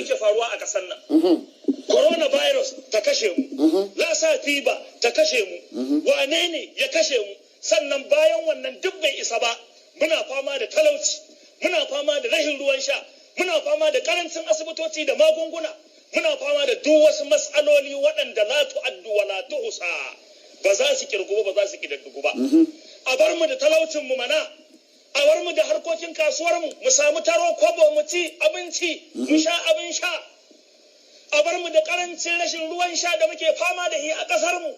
He is speaking Hausa language, and I'll tell you what he's saying exactly. This man is saying, what is happening in Nigeria? He's asking, what is happening? There are so many troubles in this country, and we are losing patience. This is an Hausa man. Day and night, there is no rest for the people. We are suffering too much. They keep lying to us about everything. As COVID-19 came, we are worse hit. Lassa fever came, same thing. We in the north are always at the receiving end. Every sickness that comes, we are the worst hit. When you try to contest the many lies, they will quickly use our religious leaders to calm us down. You see what they're doing? Janjaweed. And who are the religious leaders in the north? All Fulani, because an Hausa man cannot lead a prayer when there is a Fulani person there. Are you aware of that in a mosque? That is, people don't know that Hausas are living like slaves. Hausa people are more or less slaves. Forget that you may see them in the army or in the customs or whatever, doing the bidding of the Fulani, because some of them don't know they are slaves. Ask any Hausa person you know. If we go to a mosque now to go and pray the Juma prayers on a Friday, and as a Fulani man there, will you lead the prayers? The same way that a Yoruba man cannot lead prayers in a mosque when there is a Hausa man there or a Fulani man there. It's given. Are you aware of that? He is saying they will use our religious leaders to calm us down. Now we are battling with poverty, no good drinking, as they are the ones looting billions. So the people that claim that they are their leaders are the ones looting billions. This Hausa man is telling you he's very upset. He's very, very upset. We have no drinking water. We have no water to bathe. No good health facility. No single drug in hospital. Hospitals are shut down. Nothing at all. We are tired and we must change our ways. Hausa man is speaking. Maybe a student of Radio Biafra, who knows? People are now waking up. Remember when they said us, don't say anything, don't speak, don't talk on radio, don't. You see? You see that people are now beginning to be enlightened. That was our mission. Not to cheat anybody, not to make life hell for anybody. Forget all the propaganda. They are telling you, they want Biafra, they hate everybody else. No. We love you. Everybody, we want everybody to be free. And as I have said, if oil is your problem, we'll give you oil and gas. We will even build a seaport in Lokoja. We move the goods along River Niger, come to Lokoja and dump it, and people from the north can take for free. It is a lie. When they are telling you that Biafra is bad for you, they are lying to you. When they say that IPOB is bad for you, they are deceiving you. They are deceiving you. You can hear the Hausa man. Listen, he said, even our poor and miserable lives that we are managing and trying to live with is no more certain for us. Even the common small generator we are using to power electricity, since they have refused to supply us power, they have banned it. We can no longer use it again. Petroleum products are so expensive. No income, no job, no good thing from this government. This is from an Hausa man speaking. What else do you need to know that the time is ripe for everybody to rise up and demand their freedom from the Fulani Caliphate? Because it is not the Fulani who are ruling you, it's the British, the neo-colonialists. They are the ones using Fulani to subjugate everybody. They don't see you as human beings. That's why they named you nigger. I want you to, I wish you people can reason. My prayer every day from now onwards is that, please, Lord God in heaven, give an average zoo animal the capacity to reason properly like a human being, even though they do not behave like one. Now listen to what he said. He wanted to say, I stand on my feet inside this mosque to swear in the name. He was in a mosque. Please publish that very video and the commentary as well, the interpretation. I stand on my feet inside this mosque to swear in the name of Allah, to tell you the truth. There are no governors, no president in this country. And our sermon says there is no president in the country. So do you see why speaking the truth always is very good?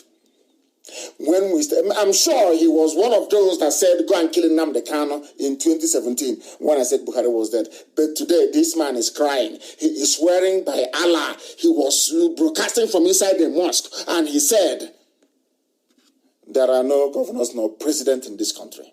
We must stop deceiving ourselves. Let's face the reality. Forget the tribe and speak the truth. Do you see that we have succeeded in making people conscious? That is the job we set out to do, and Chukwu Kikabiama has done it. People are now beginning to reason and talk properly. So we are very close to home. Very, very close, I tell you. Once they realize, once an Hausa man realizes that his potential to attain economic greatness and social cohesion will not be threatened by an independent Biafra, believe you me, an Hausa man will seek his own. I want a nation called Hausa, because the Hausa people, they are ancient people as well, very old, with a civilization to be proud of. So also is Kanuri. I mean, can you believe coming into Africa and traveling to ancient lands the way it used to be before the white man came? You want to go to Hausa land, you want to go to Kanembrono land, you want to go to Dudua, you want to go to Biafra, you want to, Middle Belt, you have to look for a name that suits them. You want to go to TV land. These are ancient names that existed before the white man came. Can you imagine going to those places with such pride and such honor? That is what we are talking about. That is the thing that we are looking for people to be free. I have said it, and I will say it on air because the whole world is listening. I will place the oil and gas of Biafra land at the disposal of every component ethnic group in the damnable Zoological Republic. We will give you oil and gas for free. Hold me to it. I am saying it live on air. We will put it into international treaty that will be overseen by major powers around the world.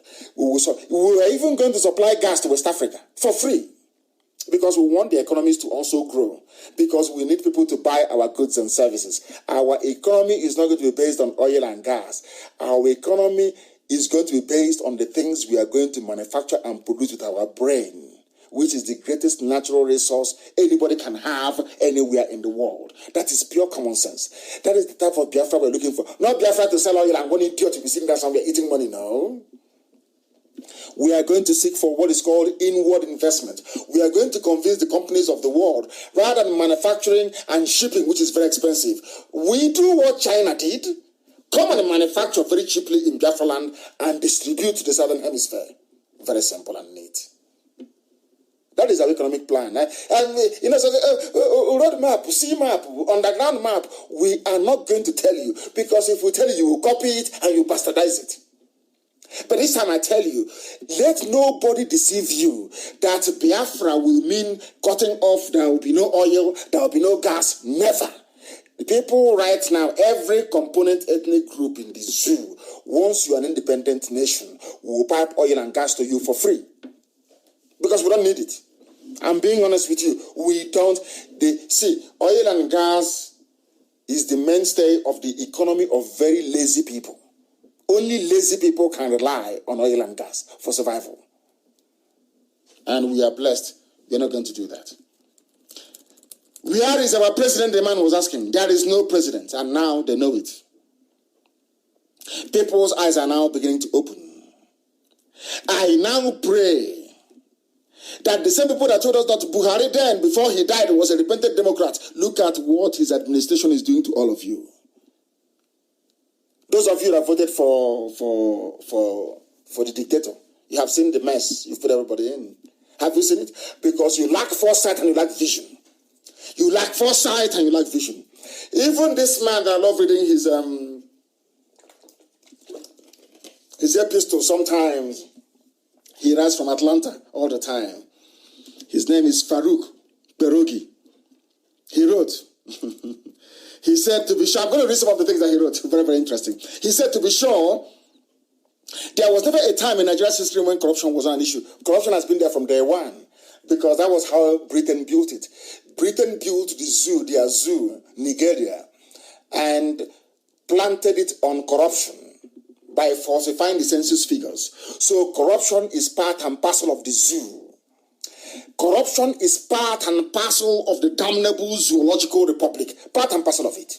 That's what Farouk Berogi is writing here about. It's always been there.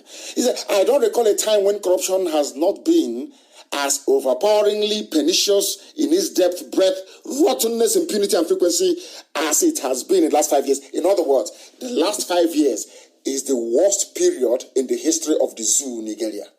Since 1960, that the zoo, that the Britain gave power to the Fulani to manage the zoo for them, Nigeria. The last 5 years is the very worst in the history of the zoo. Both in terms of corruption, impunity, rottenness, insecurity, everything, name it. But will you listen? Of course you're not going to listen because of who you are. You will not listen because of who you are.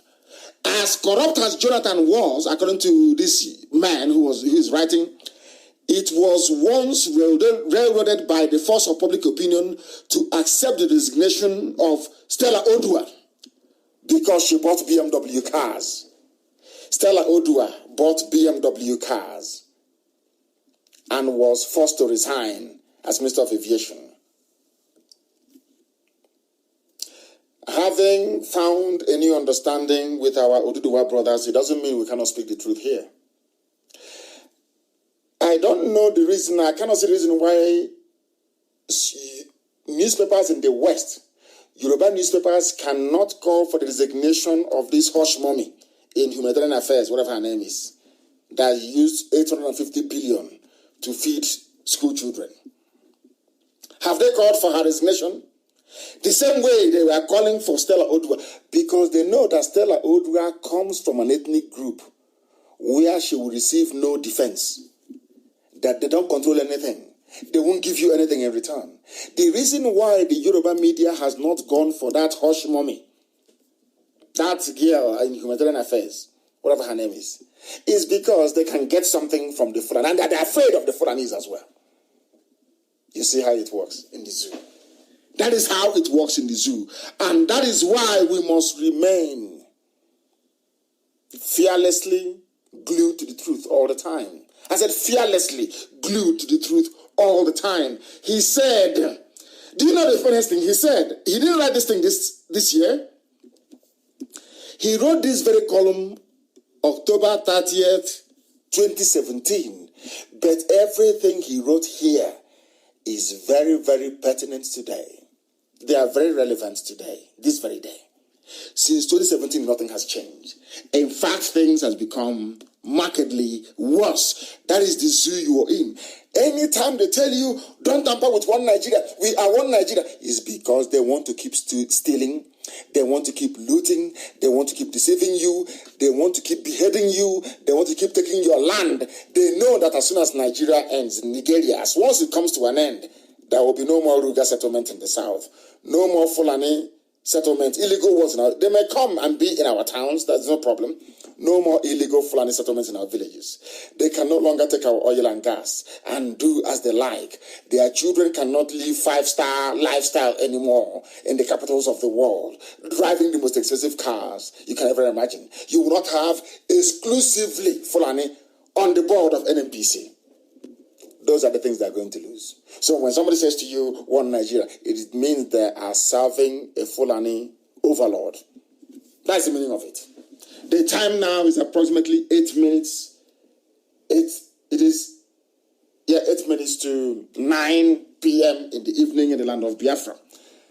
8 minutes to 9 p.m. in the land of Biafra. The whole world is listening. We are live and we are direct. Somebody said that they're tired of the zoo. Is Igbo man still the problem? I'm asking.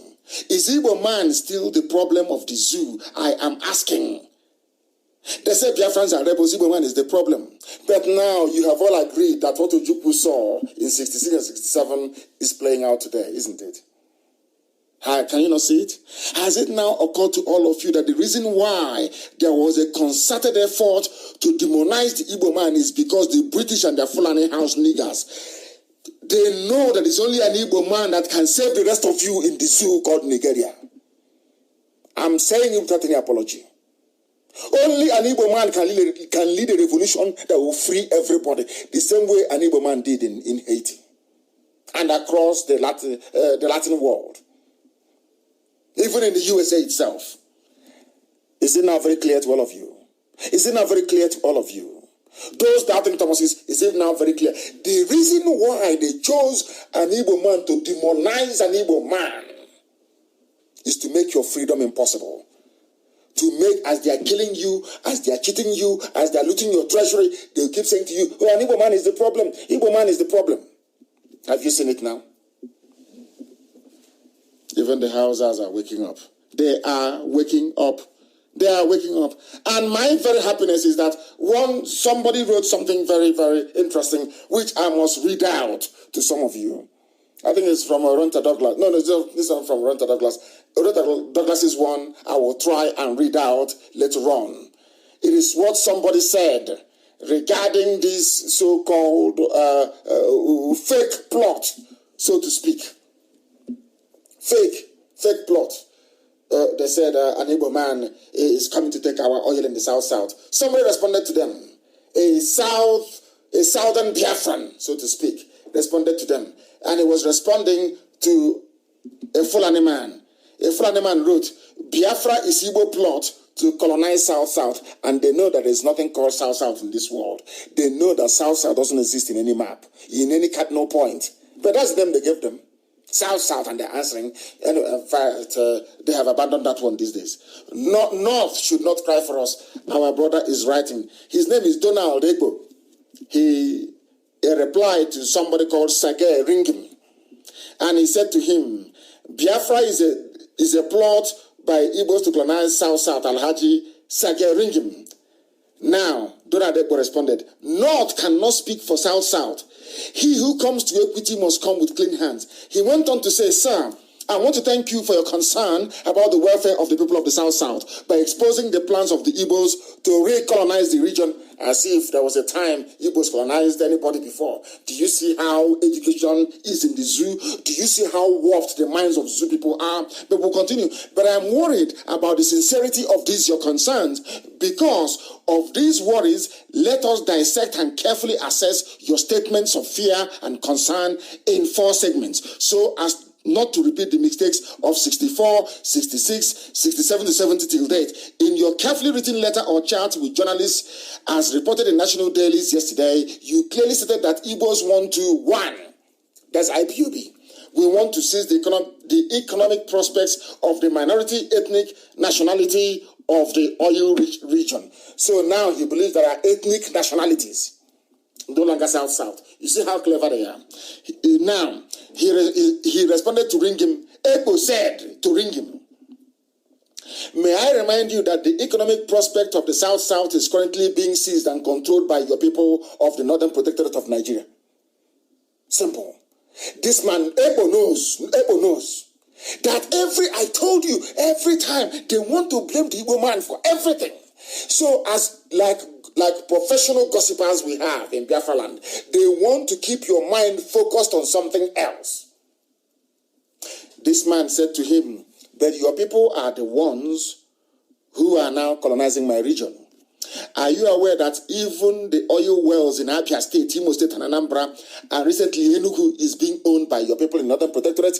Do you know that the oil well in Okwa, Abia State, where I come from, I come from Omai, of course, not Abia State. Do you know that the oil wells in Imo State, in Anambra, are being owned by Fulani people? Are you aware of that? They tell you about one Nigeria. Are you aware? That is what our brother Ebo is pointing out to this Janjaweed who was writing and addressing the media and telling them rubbish. And that is what the Zoo media will write. Oh, Nnamdi Kanu, IPOB, you want to colonize the South-South, you want to capture the region, you want to capture the oil field. They have forgotten that Abia State has oil field, oh. They have forgotten to know that Imo State has oil field. They have forgotten that Anambra is oil, Enugu is oil, Ebonyi is oil. They will never tell you that. Do you see? This is that thing that the British told them. Britain said to them, keep saying it all the time. If you keep repeating it, people will believe it. Keep saying it. Even if they are fighting you, keep saying it. Keep telling them, Igbo man is coming to colonize you. Keep saying it every day. The idiots will absorb it. And some fools amongst them did. He's now telling him in the north. He said to him, Alhaji Sage ring him, may I remind you that the Igbos are not the colonialists as you have insinuated here, but you and your people in the north are. Ebo is writing to him, and Ebo is from Cross River State, writing to this Janjaweed, telling him, you people are the colonizers, not Igbo people. Do you understand it? They have so far not shown the threat to colonize as compared to your people. Ebo is educating a northerner, telling him, you people, Janjaweed, Fulani, you are the colonialists. You are doing the bidding of the British. That is why no British paper can write about the killings going on. No British paper can discuss the slaughter of Christians. No British paper can carry the slaughter in southern Kaduna. If what is happening in the zoo were to happen anywhere else in the world, the British foreign minister will stand in the House of Commons to deliver a statement. But because it's the zoo, they can't say anything. They don't want to draw the world's attention to what is happening in the zoo. It is a carefully managed PR exercise by the British Foreign Office. Who are the ones colonizing the South-South? It is you from the north who are doing it. Biafra is landlocked and wasn't blessed with solid minerals apart from coal. Can you believe that? Can you believe what a human being is writing? The largest gas field in the whole of Africa is in Ohaji. Do you see how people who live with lies? The thing about the zoo, Nigeria, is that Nigeria is a land built by liars, for liars, and inhabited by liars. So the oil, Shell is in Uguta. So what is Shell doing in Uguta? What is Shell doing in Oba? What is Oriental doing in Aguleri? I don't understand how somebody who claims is learned, Sage Ringim, whatever the idiot's name is, can come out and decide to lie. Do you know it is the oil in Abia, in Imo, that is being piped underground and being lifted from the coastline of Biafra land? Are you aware? Can a ship come to Upa? The answer is no. So what is Shell doing? Okay, all that oil that Shell is drilling in Ebema, in Ukuta, in our mama, where is it going to? It's going to the coast. Because no ship can come to Ohaji because there's no waterway. They have to pipe it underground. Do you see? And he claims he's learned. He claims he is an educated man. But thank you for the lectures that you have given to him. Our dear brother, Epo, he's from Cross River State. They understand. Some of them are now beginning to realize all the lies that we are told. All the lies that we are told is to hold you down in perpetual bondage.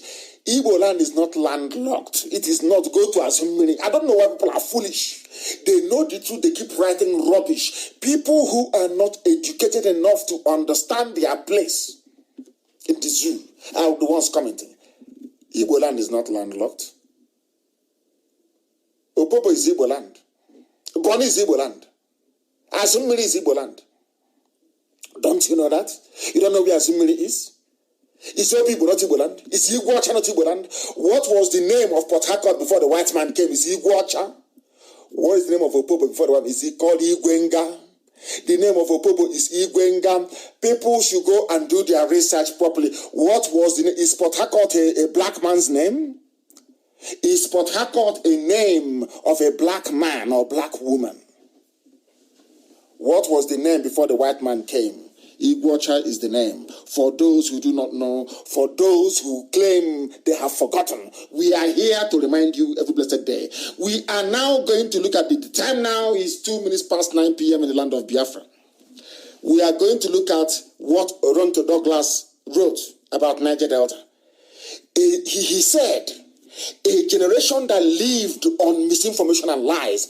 Everything you see in the Niger Delta today, all the idiots running their stupid mouth over Biafra, IPOB, the idiots, your own brother wrote something for you, left it for you before he passed on. Now, this is about Niger Delta. Do you know what Douglas wrote? Oronto Douglas wrote and said, in 1995, in 1995 rather, when we were preparing for the National Constitutional Conference under General Sani Abacha, our elders in Niger Delta told us to look out for support of the North and perhaps the Southwest delegates when proceedings began. I told you before, they groomed them. These so-called Niger Delta people, South, and whatever rubbish that some of the idiots used to call themselves. I say it this way because that land is Biafra. I'm not insulting any Biafran. No, not at all. Because there are many Biafrans there, but I will tell you the truth. If you call yourself Niger Delta or South, I will have no regard for you. Let heaven fall down. Your stupidity, I will tell you to your face. Every blessed day of your idiotic life, I will tell you, because Niger Delta means nothing in the language or lexicon of our people. South means nothing to us. It's not a name. It's not our name. I cannot bear it. Mad people everywhere. Douglas wrote on how their own elders, you see Edwin Clark. They went to Confab in 1995. Edwin Clark, you know what they're saying? Oh, let's leave the Igbos. Let's go to the North. They will support us. Let's go to the North. They will support us. These are your own flesh and blood. Flesh and blood, the same DNA, the same ancestry, the same descendants. You share everything in common. But because Britain cleverly identified them and knew they are going to be used to make slavery possible. Let me tell you one simple fact. Before the coming of IPOB, the fact that everybody is suffering in the zoo called Nigeria is as a result of the Niger Delta rubbish and South garbage. I'm telling you the truth. Britain used them. Everywhere Britain went is look at an Igbo man, because Britain understands that only an Igbo man can save all of you. Britain, go and ask them, they will tell you is the truth. What we are doing, can anybody else do it? I'm asking all of you who are listening, what we are doing with IPOB, can any other group of people do it? I'm not boasting, I'm just telling you the fact. You cannot do it. Not now, not tomorrow, not ever. We are here to save all of you, even from your own ignorance. This is what our brother is writing. Do you know Edwin Clark? You're seeing that man, Edwin Clark told their so-called Niger Delta delegates, let us look to the North for help. Let us not go to the Igbos. Now, listen. The understanding was that our southeastern brothers are always against us and will never support us. Who told them that? I don't know. Do you see how people go about carrying rubbish in their brain? If you come now and ask them, you say, oh, IPOB hates everybody. But they know we don't. We are the ones fighting for those Christians who are being killed. We are fighting for people in southern Kaduna.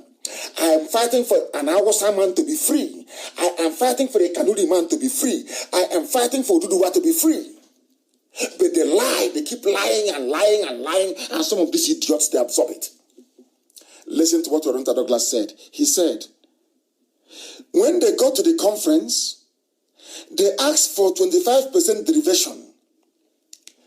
But before they went, they said they know to support them. Oduduwa will support them. But as they got to the conference, they said, we are the oil producing states. We want 25% derivation, which means you give us 25% of all the revenue that accrues from the oil sales you're making from our land. No northerner supported them. No southwestern delegate supported them. To our surprise, according to Oronta Douglas, the Southeast gave us block support 100%. The same, before they left, they said, no, don't trust the Igbo. So the only people that gave them 100% support in Abuja were the Igbo people, their own brothers and sisters. Are you seeing it? Let me continue. To our surprise, the Southeast gave us block 100% support, and we decided to stage a walkout. Because the North said no, the West said no, and the Igbos came with us and said yes. When we decided and said we're going to walk out, do you know who walked out with us? Our Igbo brothers walked out with us. Did you read this in the newspaper somewhere? No, because they know that the Yoruba media understand if we write this, it will unite Biafra together. The Igbo man will come closer together with all our people in the so-called Niger Delta. That will be one family again. They didn't write about this thing. Nobody knew. But Oronta Douglas very bravely wrote about it.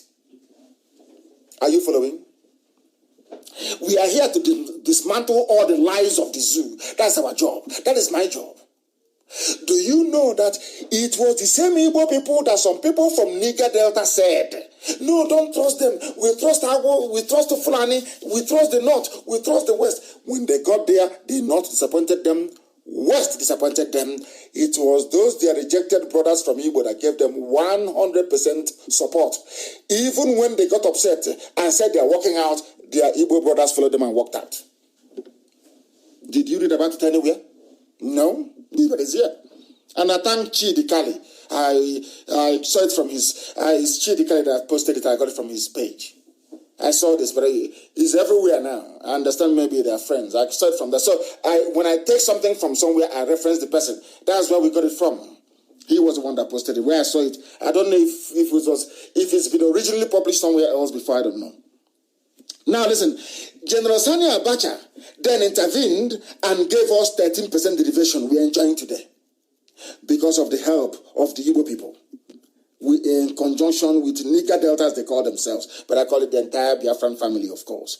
It is confusing that what our elders told us was different from reality. Do you know that what Edwin Clark was telling his own people about his own flesh and blood, the Igbo people? We are wrong. They now knew. When they got to Abuja, they saw the way the Igbo delegates behaved. They said, oh my God, I never knew that things are like this. They now knew that their elders were lying to them.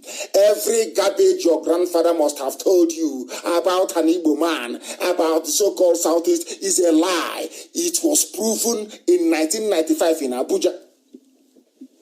Proven beyond every reasonable doubt. It is a shame, isn't it? But it is not too late to make the wrongs right. It is also great that the 1995 confab and Jonathan's government has shown that there is no way an Igbo man can hate his own flesh and blood. Because Igbos and his own people, they are together in Okrika, together in Opobo, in Bonny. So how can you hate your own flesh and blood? It's not possible. It is not just possible. So no matter how hard they try, we cannot hate. You cannot hate yourself. It's impossible. Izon and Igbo people are one. If you doubt me, go to Bonny, go to Opobo. We are one people. One people, for your information. Who voted for Jonathan and Block? Jonathan is from the so-called Niger Delta South rubbish. Who voted 100% for Jonathan? The same people that you're talking rubbish against. because you don't have brain, you don't have sense. It's your guilty conscience. When was the radio Biafra said about Equal land? When we are not, we are from Bini, we are from Akaraka, talking garbage. Ali Equal chair, that is Igbo land. And I came on this same microphone, this same radio Biafra, and I said to them, your problem is abandoned property. You don't want people to talk about abandoned property. You are ashamed. You are a product of stolen goods. They use stolen goods to train you in school. So, because you have to defend the criminality of your fathers, that's why you said you're from Benin. But all of that is by the way. Abandoned property is because we are going to, Iguacha is going to be our capital. Every house be knocked down, we'll build something so spectacular that when people see it, they will say, indeed, the Biafrans are blessed. Not all that rubbish for face me, I face you nonsense. No. We are going to build a modern capital that when a white man comes to Iguacha, they will say, I never in my life would have believed that a black people are capable of this. So take your inferiority complex elsewhere. Equal land is Igbo. And Nyoma is Igbo. If you say you're from Benin, pack your things and go to Benin and live in Benin. If you say you're from Benin, go to Benin and live there. Your name is Ikechuku, your name is Amechi, your name is Wike. You want to go and join people who are Iguafon. Is your brain correct at all? Doesn't mean you cannot reason. But anyway, we have passed that nonsensical stage. Iguacha is, of course, IPOB and to the core. I welcome it. We say what we say because of our affection for each and every. Biafra is one family. I can prove it. I can prove how we are all related. I can prove it anytime, anywhere, any place. Others cannot say the same for themselves. We must preach this very gospel because heaven is bearing us. 30 minutes past 9 p.m. in the land of Biafra, we must preach it. For very many years, they have spent time deceiving all of you. They told Efik people in Calabar, Igbo man is your problem. Today, we have reason to liberate everybody, not just Igbo people, but the entire Biafran family. We've even gone as far as trying to liberate Hausa, the Nupe, the TV, the Jukun, all the free body, all the way to Duduwa. Everybody has to be free. Everybody. These are the same people that we are mocking us, that we don't have enough land. Look at Opa, they have taken. Everywhere they have taken our land. We are chasing them away from Ebonyi State. Have you not seen it? We've discovered where they loaded their weapons in Abakaliki. If you don't know, some of you don't know what we are doing. Because if we say it now, they'll take it, they'll cut it out and say, oh, look at Nnamdi Kanu, he said it's peaceful. Can you see how violent they are? That is all they are waiting for. They are actually gossipers. That's all they want in life. So they can write the State Department. They can write Pompeo. That's all they know what to do. They cannot write Pompeo complaining about Fulani raping and killing their sisters. No, they won't. It's writing Nnamdi Kanu. His members, we are somewhere intimidating people. They're a terrorist group. Somebody is writing to State Department in America, asking them not to give me visa. And the idiots will come out and say they're fighting for Biafra. That's who they are. And we shall keep exposing them. Sometimes I wonder, given what's happening in Okwa West, sometimes I wonder if Fulani is actually the problem. Or the zoo animals, those that call themselves Nigerians. Who is the problem? Let me tell you why I'm saying this. Because you would expect journalists to be very sensible and very reasonable. But after the criminality of Ismaila Issa Funtua, Nigerian journalists who every day will write that things are bad, corruption is everywhere, they went and named a building. They named the building, the NUJ building after Funtua, who is a confirmed looter. He took over Etisalat, they call 9 Mobile, by not paying anything. A criminal extraordinaire. The same journalists who every day they were writing to us, corruption is everywhere. Let's say the same journalists in the zoo, they are immortalizing a man who epitomized corruption, looting, and criminality, or brigandry, so to speak. You see them? The country is bad. Let's move it forward. Let's do something. But they are the ones promoting criminality. by naming their building after Isafuntua, the same way that they named the stadium in Kanu after Abacha. That's how they reason. That is how they reason. Zoological Republic. What I'm saying tonight is that Fulani is in the minority. If they had good intentions and ability to govern properly, there won't be a problem. But they epitomize mediocrity and the irredeemable primitivism of a black African. That's who they are. Primitive people. All they need is to loot. They loot. After how many years of funding research, all the place was Kilishi research after many years. I keep asking you, those of you campaigning for Fulani president all the time, I keep asking some of you, if you say that something is sweet or nice, you tell us what it tastes like. I asked you, every time he's a Fulani man that will come out, vote me as the president, and I keep asking you, you want to fix the economy? Okay, yes. Name one renowned Fulani economist. That's none. You want to industrialize the zoo in Nigeria? Yes. Name one Fulani scientist, None. Name one Fulani poet, None. If they cannot produce all these people, how do you trust them to produce somebody who can be a president? Simple, common question that I expect those with common sense to be able to answer. But they cannot answer it. Let me tell you why I tell you every day that your average Nigerian is a mental case. I want to let you understand that being a Nigerian, if I see you, I hate you anyway. Once you say I'm a Nigerian, ask those who claim they're my friends. Once you start writing rubbish, we Nigerians, I'm a Nigerian, I cut off from you. I know you're not reasonable. Once you say I am a Nigerian or a proud Nigerian, I know from that day onwards you're not a human being. You cannot reason very well. Number one, no black man created Nigeria. It's the British. And the word or the name Nigeria is an insult. It's a slur, it's nigger. Go and check it. So where is the value of your education? You are educated so that when you see something right, you say, oh, it's right. If you see something wrong, you say it's wrong. You cannot be educated and accept that Nigeria, the way it is a nation or a country. Of course not. Once you're in Nigeria, I cut off from you. I know you're not serious.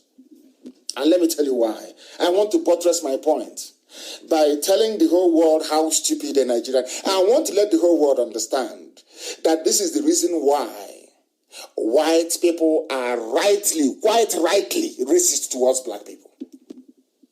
Including if they're racist towards me, I don't complain. Because we are foolish. I want to prove to you that white people are justified in being racist the way they are. Because a black man is a bundle of stupidity. And I want to prove, I don't say, he's insulting, I'm not insulting you. I'm telling you how foolish you are. As a nigger, the nigger in a Nigeria that you are. Let me tell you how. There is a headline in Punch newspaper.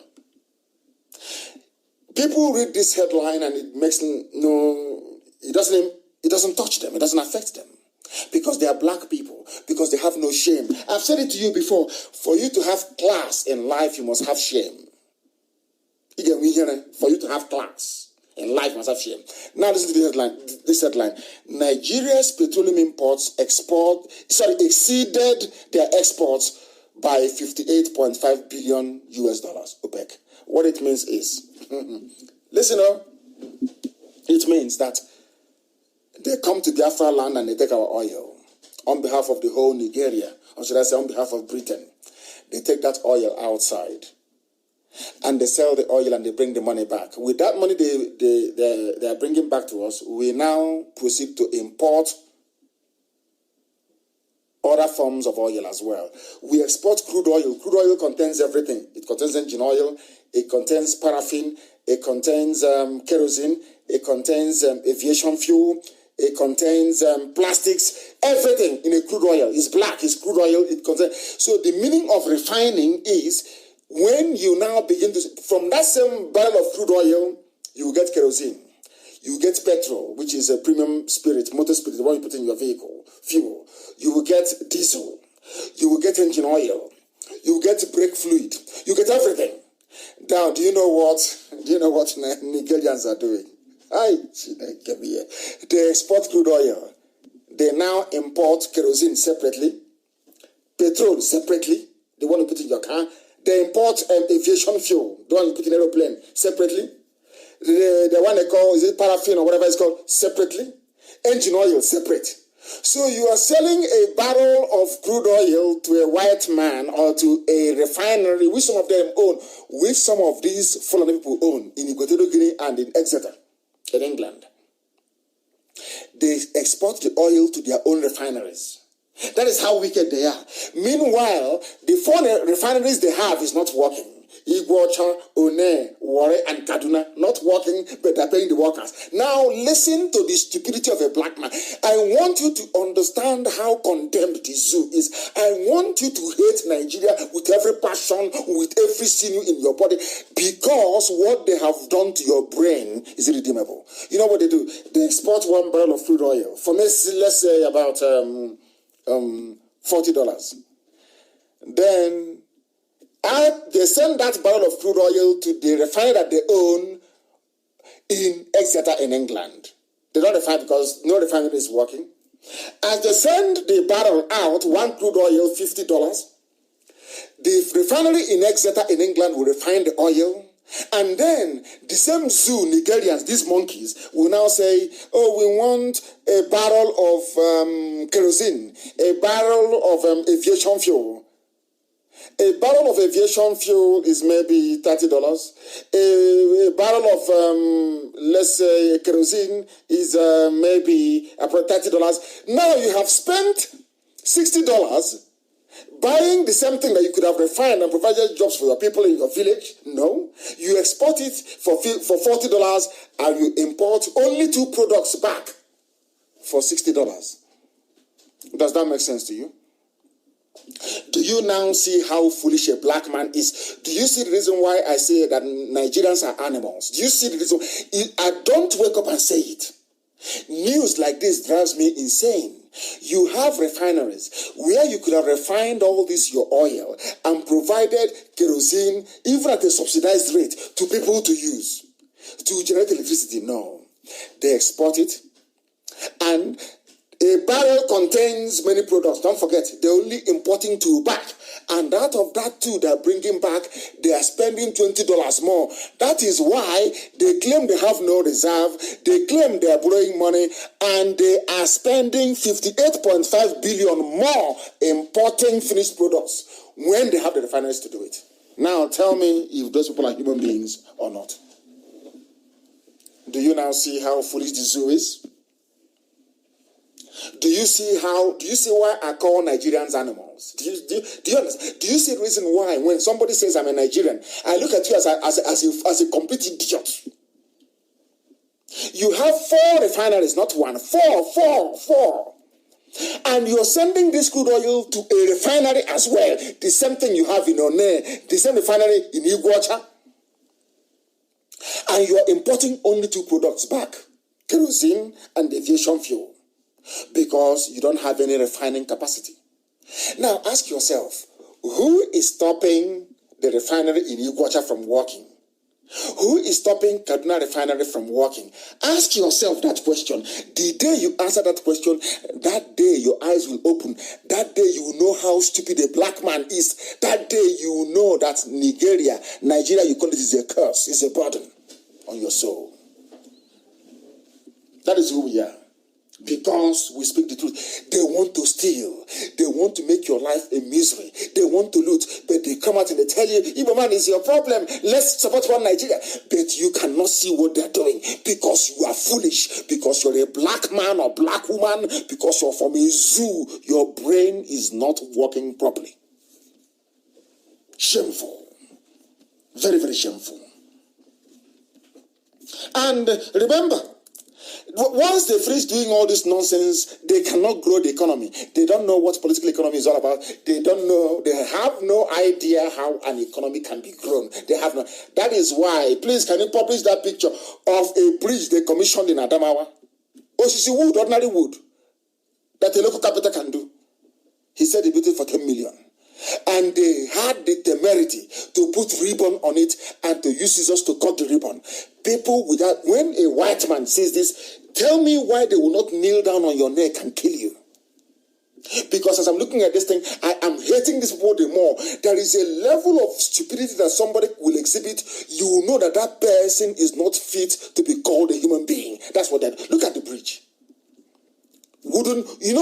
Ordinary carpenter can do it. They said they spent 10 million naira. The wood they use there is not up to 20,000 naira wood. And labor. This very bridge will not cost up to 10,000 naira. But they said they spent 10 million. And the idiot had the temerity to put a ribbon on this wooden bridge and to use scissors to cut it, to declare it open. And people are clapping. He's an elite. He's a political leader. He is elite. These are the people that inhabit the zoo. And you're telling me I should belong in a country with such people? God punish all of you idiots. I will belong to a country with these idiots? You are insane. All of you are insane. Mad people everywhere. This UG, black people, as useless as ever. Where is Osibajo? Nobody can tell us where he is. This is somebody wrote, is Professor Osibajo and Jubril al-Sudani, because there is no president, there is no direction, there is no economic policy, nothing. It's loot as much as you like. And if the army cannot contain you, we'll send terrorists to kill you. And you fools wake up in the zoo every blessed day thinking an Igbo man is your problem, or thinking that IPOB is your problem. That's how foolish some of you are. And I feel sorry for you. And they are now planning to borrow more money. But they are now going to borrow more money. As the loan they have collected, their debts have now hit 33 trillion. They want to borrow money. You borrow money. You sell crude oil. You can import kerosene and PMS, premium motor spirit. Your petrol, you put in your car. You import diesel. And you borrow money. You export crude oil. Then I don't understand. Chineke, but God forbid. But these are not human beings. These are not, you Nigerians, you're not human beings. Any Nigerian, anyway, they know, no idiot can come and say I'm a Nigerian. If you tell me, I'll tell you to piss off. You're an idiot. Look at you. You borrow money. Instead of you to refine petrol and export to people to make money, you export crude oil. It's not that you don't have the capacity to refine. You have 4 top refineries. They are not working. Somebody in Abuja said, please lock all of them up. They lock them up. You export crude oil. You go and borrow money from IMF to import kerosene, to import fuel. God forbid. God forbid. Zoo people. I am too upset. Let me bring this program to a close, honestly. I don't know. I can't. I've asked God, do you actually make black people like this or something happen? I don't know. But we are very, very, we are useless, honestly speaking. Black people are useless. I'm just telling you the truth. If you like, you believe, if you like, don't, but we are useless. That is why you export crude oil and you import refined products when you have refineries. And you have the temerity to go to World Bank, to go to IMF, to borrow money to import something that you could produce at home. God forbid, you people. I have a few special announcements to make this very evening. I am warning our people that Fulani terrorists, in conjunction with the zoo, Fulani armed forces, have teamed up to take advantage of what transpired in Oba, to be launching surprise attacks on our volunteers in the name of cultism. Because I came on air and said that what happened in Oba, we are called. Do you know what they have done? The Nigerian police and Nigerian army have now teamed up with Miyetti Yala. In the evenings, they will take their machete in camouflage, civilian clothing. They go out and start attacking people and killing people. And they say, we are being caught. And that is why this very evening, as I've said before, that the zoo newspapers will not talk about it. The gossipers we have won't talk about it. But anytime we encounter them again, they attacked people in Obo. That was yesterday, if I'm not mistaken. People coming back from burial. I am warning the British. I am warning Nigerian newspaper proprietors because they write rubbish as usual. Anywhere we encounter people, Nigerian police claiming they are caught with machete to kill our people, we will kill them. I'm telling you this night, we will kill them. And I'm telling our volunteers, anywhere you encounter any idiot that attacks you or says they are doing cultism, kill that very person there and then. Let me go to America and justify it. Kill them. Tell them that's so. Kill that idiot. If they come to kill you, you kill them. It's called self-defense. Let me see the idiots that will speak against it. Since they are blind. They attacked us in Obo. We have the pictures. We have the video of the attack. They claim they are doing cult because of what happened in Oba. You see how Fulani behave? Then they now go to villages, they lay ambush, they attack our people. They say, oh, we are caught. We are cultists from Obo. They won't go free next time. There is nothing like cultism in our land. Politicians and their Fulani masters are using Fulani terrorists and members of SARS to launch attacks against IPOB. The day we respond, I am sure that BBC Igbo and BBC Pidgin will now find time to go and interview people. They will twist it to their own advantage in their mission to demonize IPOB. Now that we are being attacked, nobody's talking. Now we are being attacked indiscriminately, nobody's talking. I hope they understand that. They have been inflicting grievous bodily harm on our people in the name of cultism. The day we respond now, the idiots, their mouth will start popping like popcorn. But now, they won't see it. And I'm asking our volunteer command, anywhere, any village, where the Janjaweed, the Fulani police will go and hide and say, we are doing cultism to attack our people, you will find them that very night and you will kill all of them. That same night. Let me go to America and to EU to justify their death. Because this nonsense is too much. This is called self-defense. They can't keep killing us and we keep quiet. It's not just because they will kill all of us now. It's not possible. We can't do that. Let them copy out. You know what they do in the zoo? They will now copy out this part of my speech and they will send it to foreign missions. But I will come back on Wednesday to repeat what I've just said. If you come to us in the name of cultism to attack us with machete to kill us, we will kill you. As simple as that. That thing that will happen in the year 2030, let it happen in 2020. What sort of rubbish is this? And thank you all for listening this very night. We have come to the end of our program. And as always, and without hesitation, with every affirmation and conviction that what we are doing is right, I state categorically without any equivocation that Biafra is indeed our religion.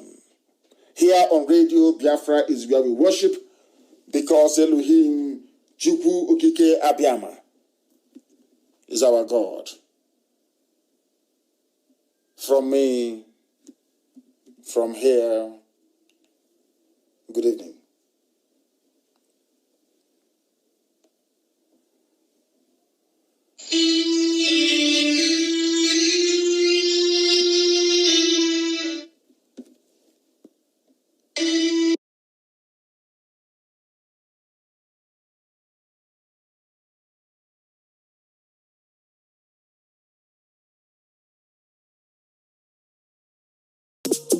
Enjoy the music and the tones, the big lord.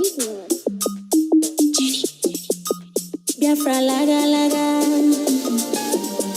Chukudalu. We thank you for Nnamdi Kanu. Okikedalu, victory for IPOB Akwaginalu. Kedu makade boycotto. I made a 95% boycott. If you doubt the boycott, you come up on boy, our referendum on board. Chuko kike mewoya, Libya Faka Ikelea, Kelonia Kidina Comero Mosa, Tobea, Ukike mewoya, Ndebani Kaikelea, indigenous people of Biafra, Papalite no Kaitebea, victory for my people, freedom for my people.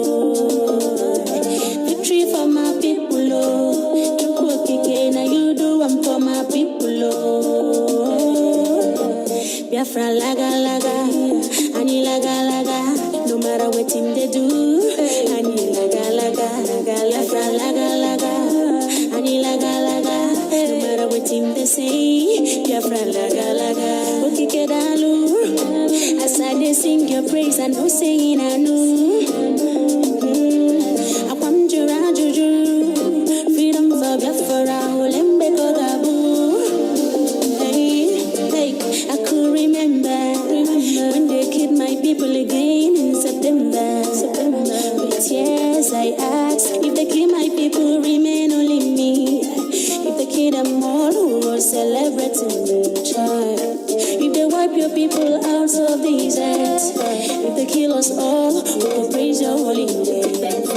After the prayer, Chukwu answer. Enemies of Biafra have been put to shame. Chinazam, Borogi, Wedezam, Isini Kenya, Biafra, Nani Kabaniru. Chinazam, Borogi, Wedezam, Isini Kenya, Biafra, Nani Kabaniru. Kedumakade boycott.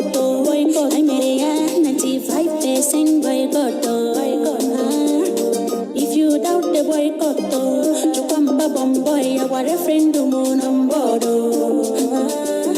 Chukokike mewoya, Biafra kanikeleya, Kelelonya kidina komero moza umbanu tobeya, Ukike mewoya, Ndebani kaikeleya, indigenous people of Biafra, Papalite no kaitebeya, victory for my people, freedom for my people, victory for my people, Chukokike na you do for my people. For my people, freedom for my people, victory for my people, and you do one for my people. Biafra laga laga, ani laga laga. No matter what they do, ani laga laga, ani laga laga. No matter what they say, Biafra laga laga. Demme, chickens and also demme, chukokike, demme, chickens and also demme, chukokike, lorogaba, Biafra laga laga, ani laga laga, no matter what him they do, ani laga laga.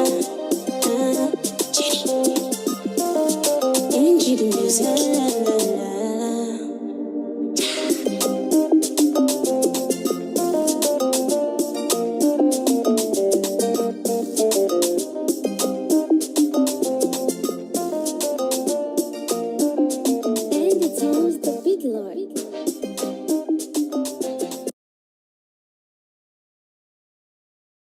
Another Savior, holy, holy, holy, holy, another Savior, holy, holy, holy, holy, another Savior. Well, this is Mobien. This is dedicated to the gallant heroes of the Nigerian Biafra War and IPO families all over the world. I remember the Nigerian Biafran War, in the thickness of the Biafra genocide. Hey, one man revived the vanishing hope to life. Let the great Biafran army to fight, and they were singing out, holy, holy, holy, holy, is another Savior. They were singing out, holy, holy, holy, holy, is another Savior. Holy, holy, holy, holy, is another Savior. Many years after the genocide, whoa, yet another great leader has risen up now.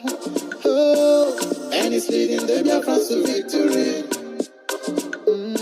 In your madika, yabika kokwana no. Hey, anamekele mazuche mefo. It's an honor having you on board. When I'm singing, holy, holy, holy, holy, Nnamdi Kanu is another savior. Holy, holy, holy, holy, Nnamdi Kanu is another savior. Holy, holy, holy, holy, holy, Nnamdi Kanu is another savior. Right, and getting on fast now. Holy, holy, holy, holy, Nnamdi Kanu is another savior. Holy, holy, holy, holy, Nnamdi Kanu is another savior. Holy, holy, holy, holy, Nnamdi Kanu is another savior.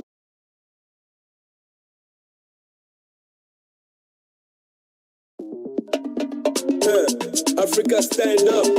This is time for Biafrans. Great zone. Are you ready now? Hey! Opiam now. Get him. Anamaka. Nabuba Biafra. Hey, Biafra. Nabuba Biafra. Hey, Biafra. Nabuba Biafra. Hey, Biafra. Nabuba Biafra. Hey, Biafra.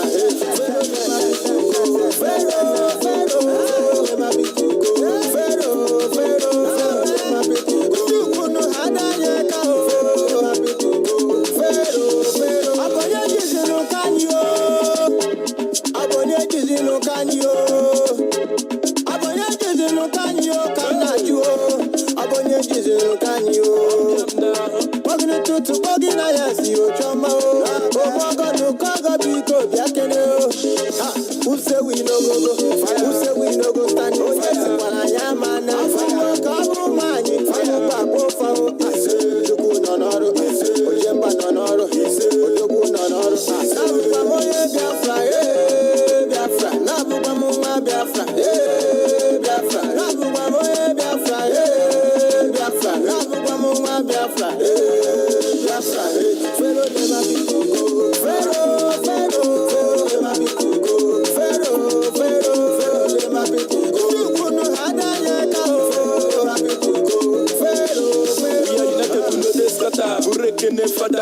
We are heading to the promised land. So my brother, better follow the ladder. Biafrans are going higher. God, they were back, we know they stagger. Fanana, one among so. We move Biafran, I then saw. Fasting, I ain't never before, but we just differ for our freedom. Every journey, get it bust up. And this suffering must to stop. The ban easy. If you arrest me, must to free me. Every day we are getting busy. Biafrans, I can give my kidney. Peace, no more wars, so that we can help the needy. And then I know where to be. You could be go sit there, I'm at a gig, so that to you all the time to be. Biafra, hey, Biafra, Nabuba Biafra, hey, Biafra, Nabuba Biafra, hey, Biafra, Nabuba Biafra, hey, Biafra,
Biafrans Got Talents.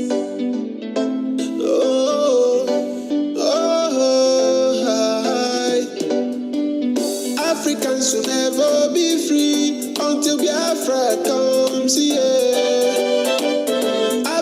will never be free until Biafra comes.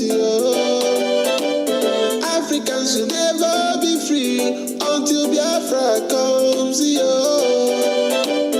Africans will never be free until Biafra comes.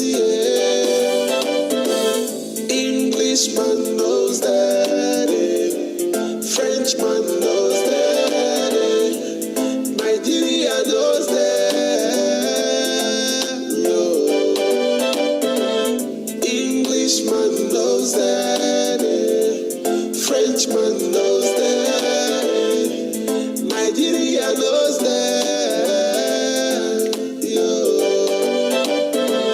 They are playing on your intelligence, life full of pretense. They are playing on your intelligence. They are playing on your intelligence. Their life full of pretense.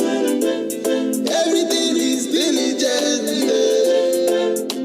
Oh, so every black man stand for your right. Stand up for your right. Stand for your right. Wherever you are, stand up for your right. So every black man stand for. So every black man for your right. Stand for your right. Freedom for Africa. Stand up for Africa. Freedom for Africa. Africans will never be free until Biafra comes. Africans will never be free until Biafra comes. Africans will never be free until Biafra comes. Africans will never be free until Biafra comes. Englishman knows that, Frenchman knows that, Nigeria knows that, Englishman knows that, Frenchman knows that, Nigeria knows that. We have been in this bondage for decades now. Oh, For decades now, they gave us their culture. They killed our prophets. They colonized our people with guns and bullets. guns and bullets Biafra is our hope now. is our hope now. Biafra is the hope of Africa. So every black man stand for your right. Stand up for your right. Stand for your right. Wherever you are, stand up for your right. So every black man stand for your right. Stand up for your right. Stand for your right. Freedom for Africa. Stand up for Africa. Freedom for Africa. Africans will never be free until Biafra comes. Africans will never be free until Biafra comes. Africans will never be free until Biafra comes. Africans will never be free until Biafra comes. Englishman knows that. Englishman knows that. Frenchman knows that. Frenchman knows that. Nigeria knows that. Englishman knows that. Frenchman knows that. Nigeria knows that. See them bad men working tirelessly day and night, trying to oppress and bring Jaja children down. So every black man, even now, for the heroes to be. Stand up for your right and let us free Africa. I know that Jaja will let us down. You give us Biafra, our golden crown. Africa will rise and be great again. We've had enough of these tears and pain. So every black man stand for. So every black man for your right.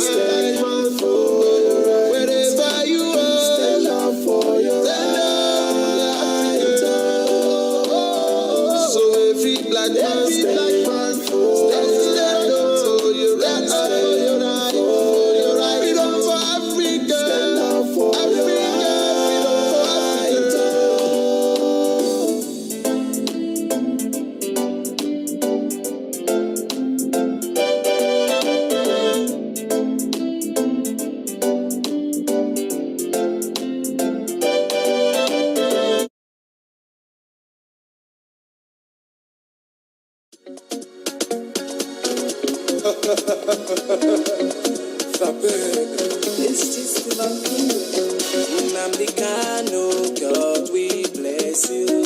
Mazushemi, for God we protect you. Shika Edozie, you are lifted. Jojo Yimbe, God we see us through. All like people be, you are lifted. This is my nation, Biafra is my nation. Nnamdi Kanu, God we protect you. Mazushemi, for God we see us through. Nnamdi Kanu, God we protect you. Shika Edozie, God we see us through. I feel be now with the winner, I'm afraid of being so. I feel be now with the winner, I'm afraid of being so. I feel be now with the winner, I'm afraid of being so. I feel be on the I feel be on the I feel be on the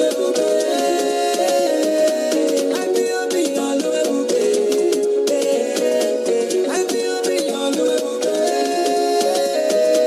I feel be on the I feel be on the I feel be on the I feel be on the I feel be on the Nnamdi Kanu is a winner. Mazushemi, for you are a winner. Shika Edozie is a winner. Jojo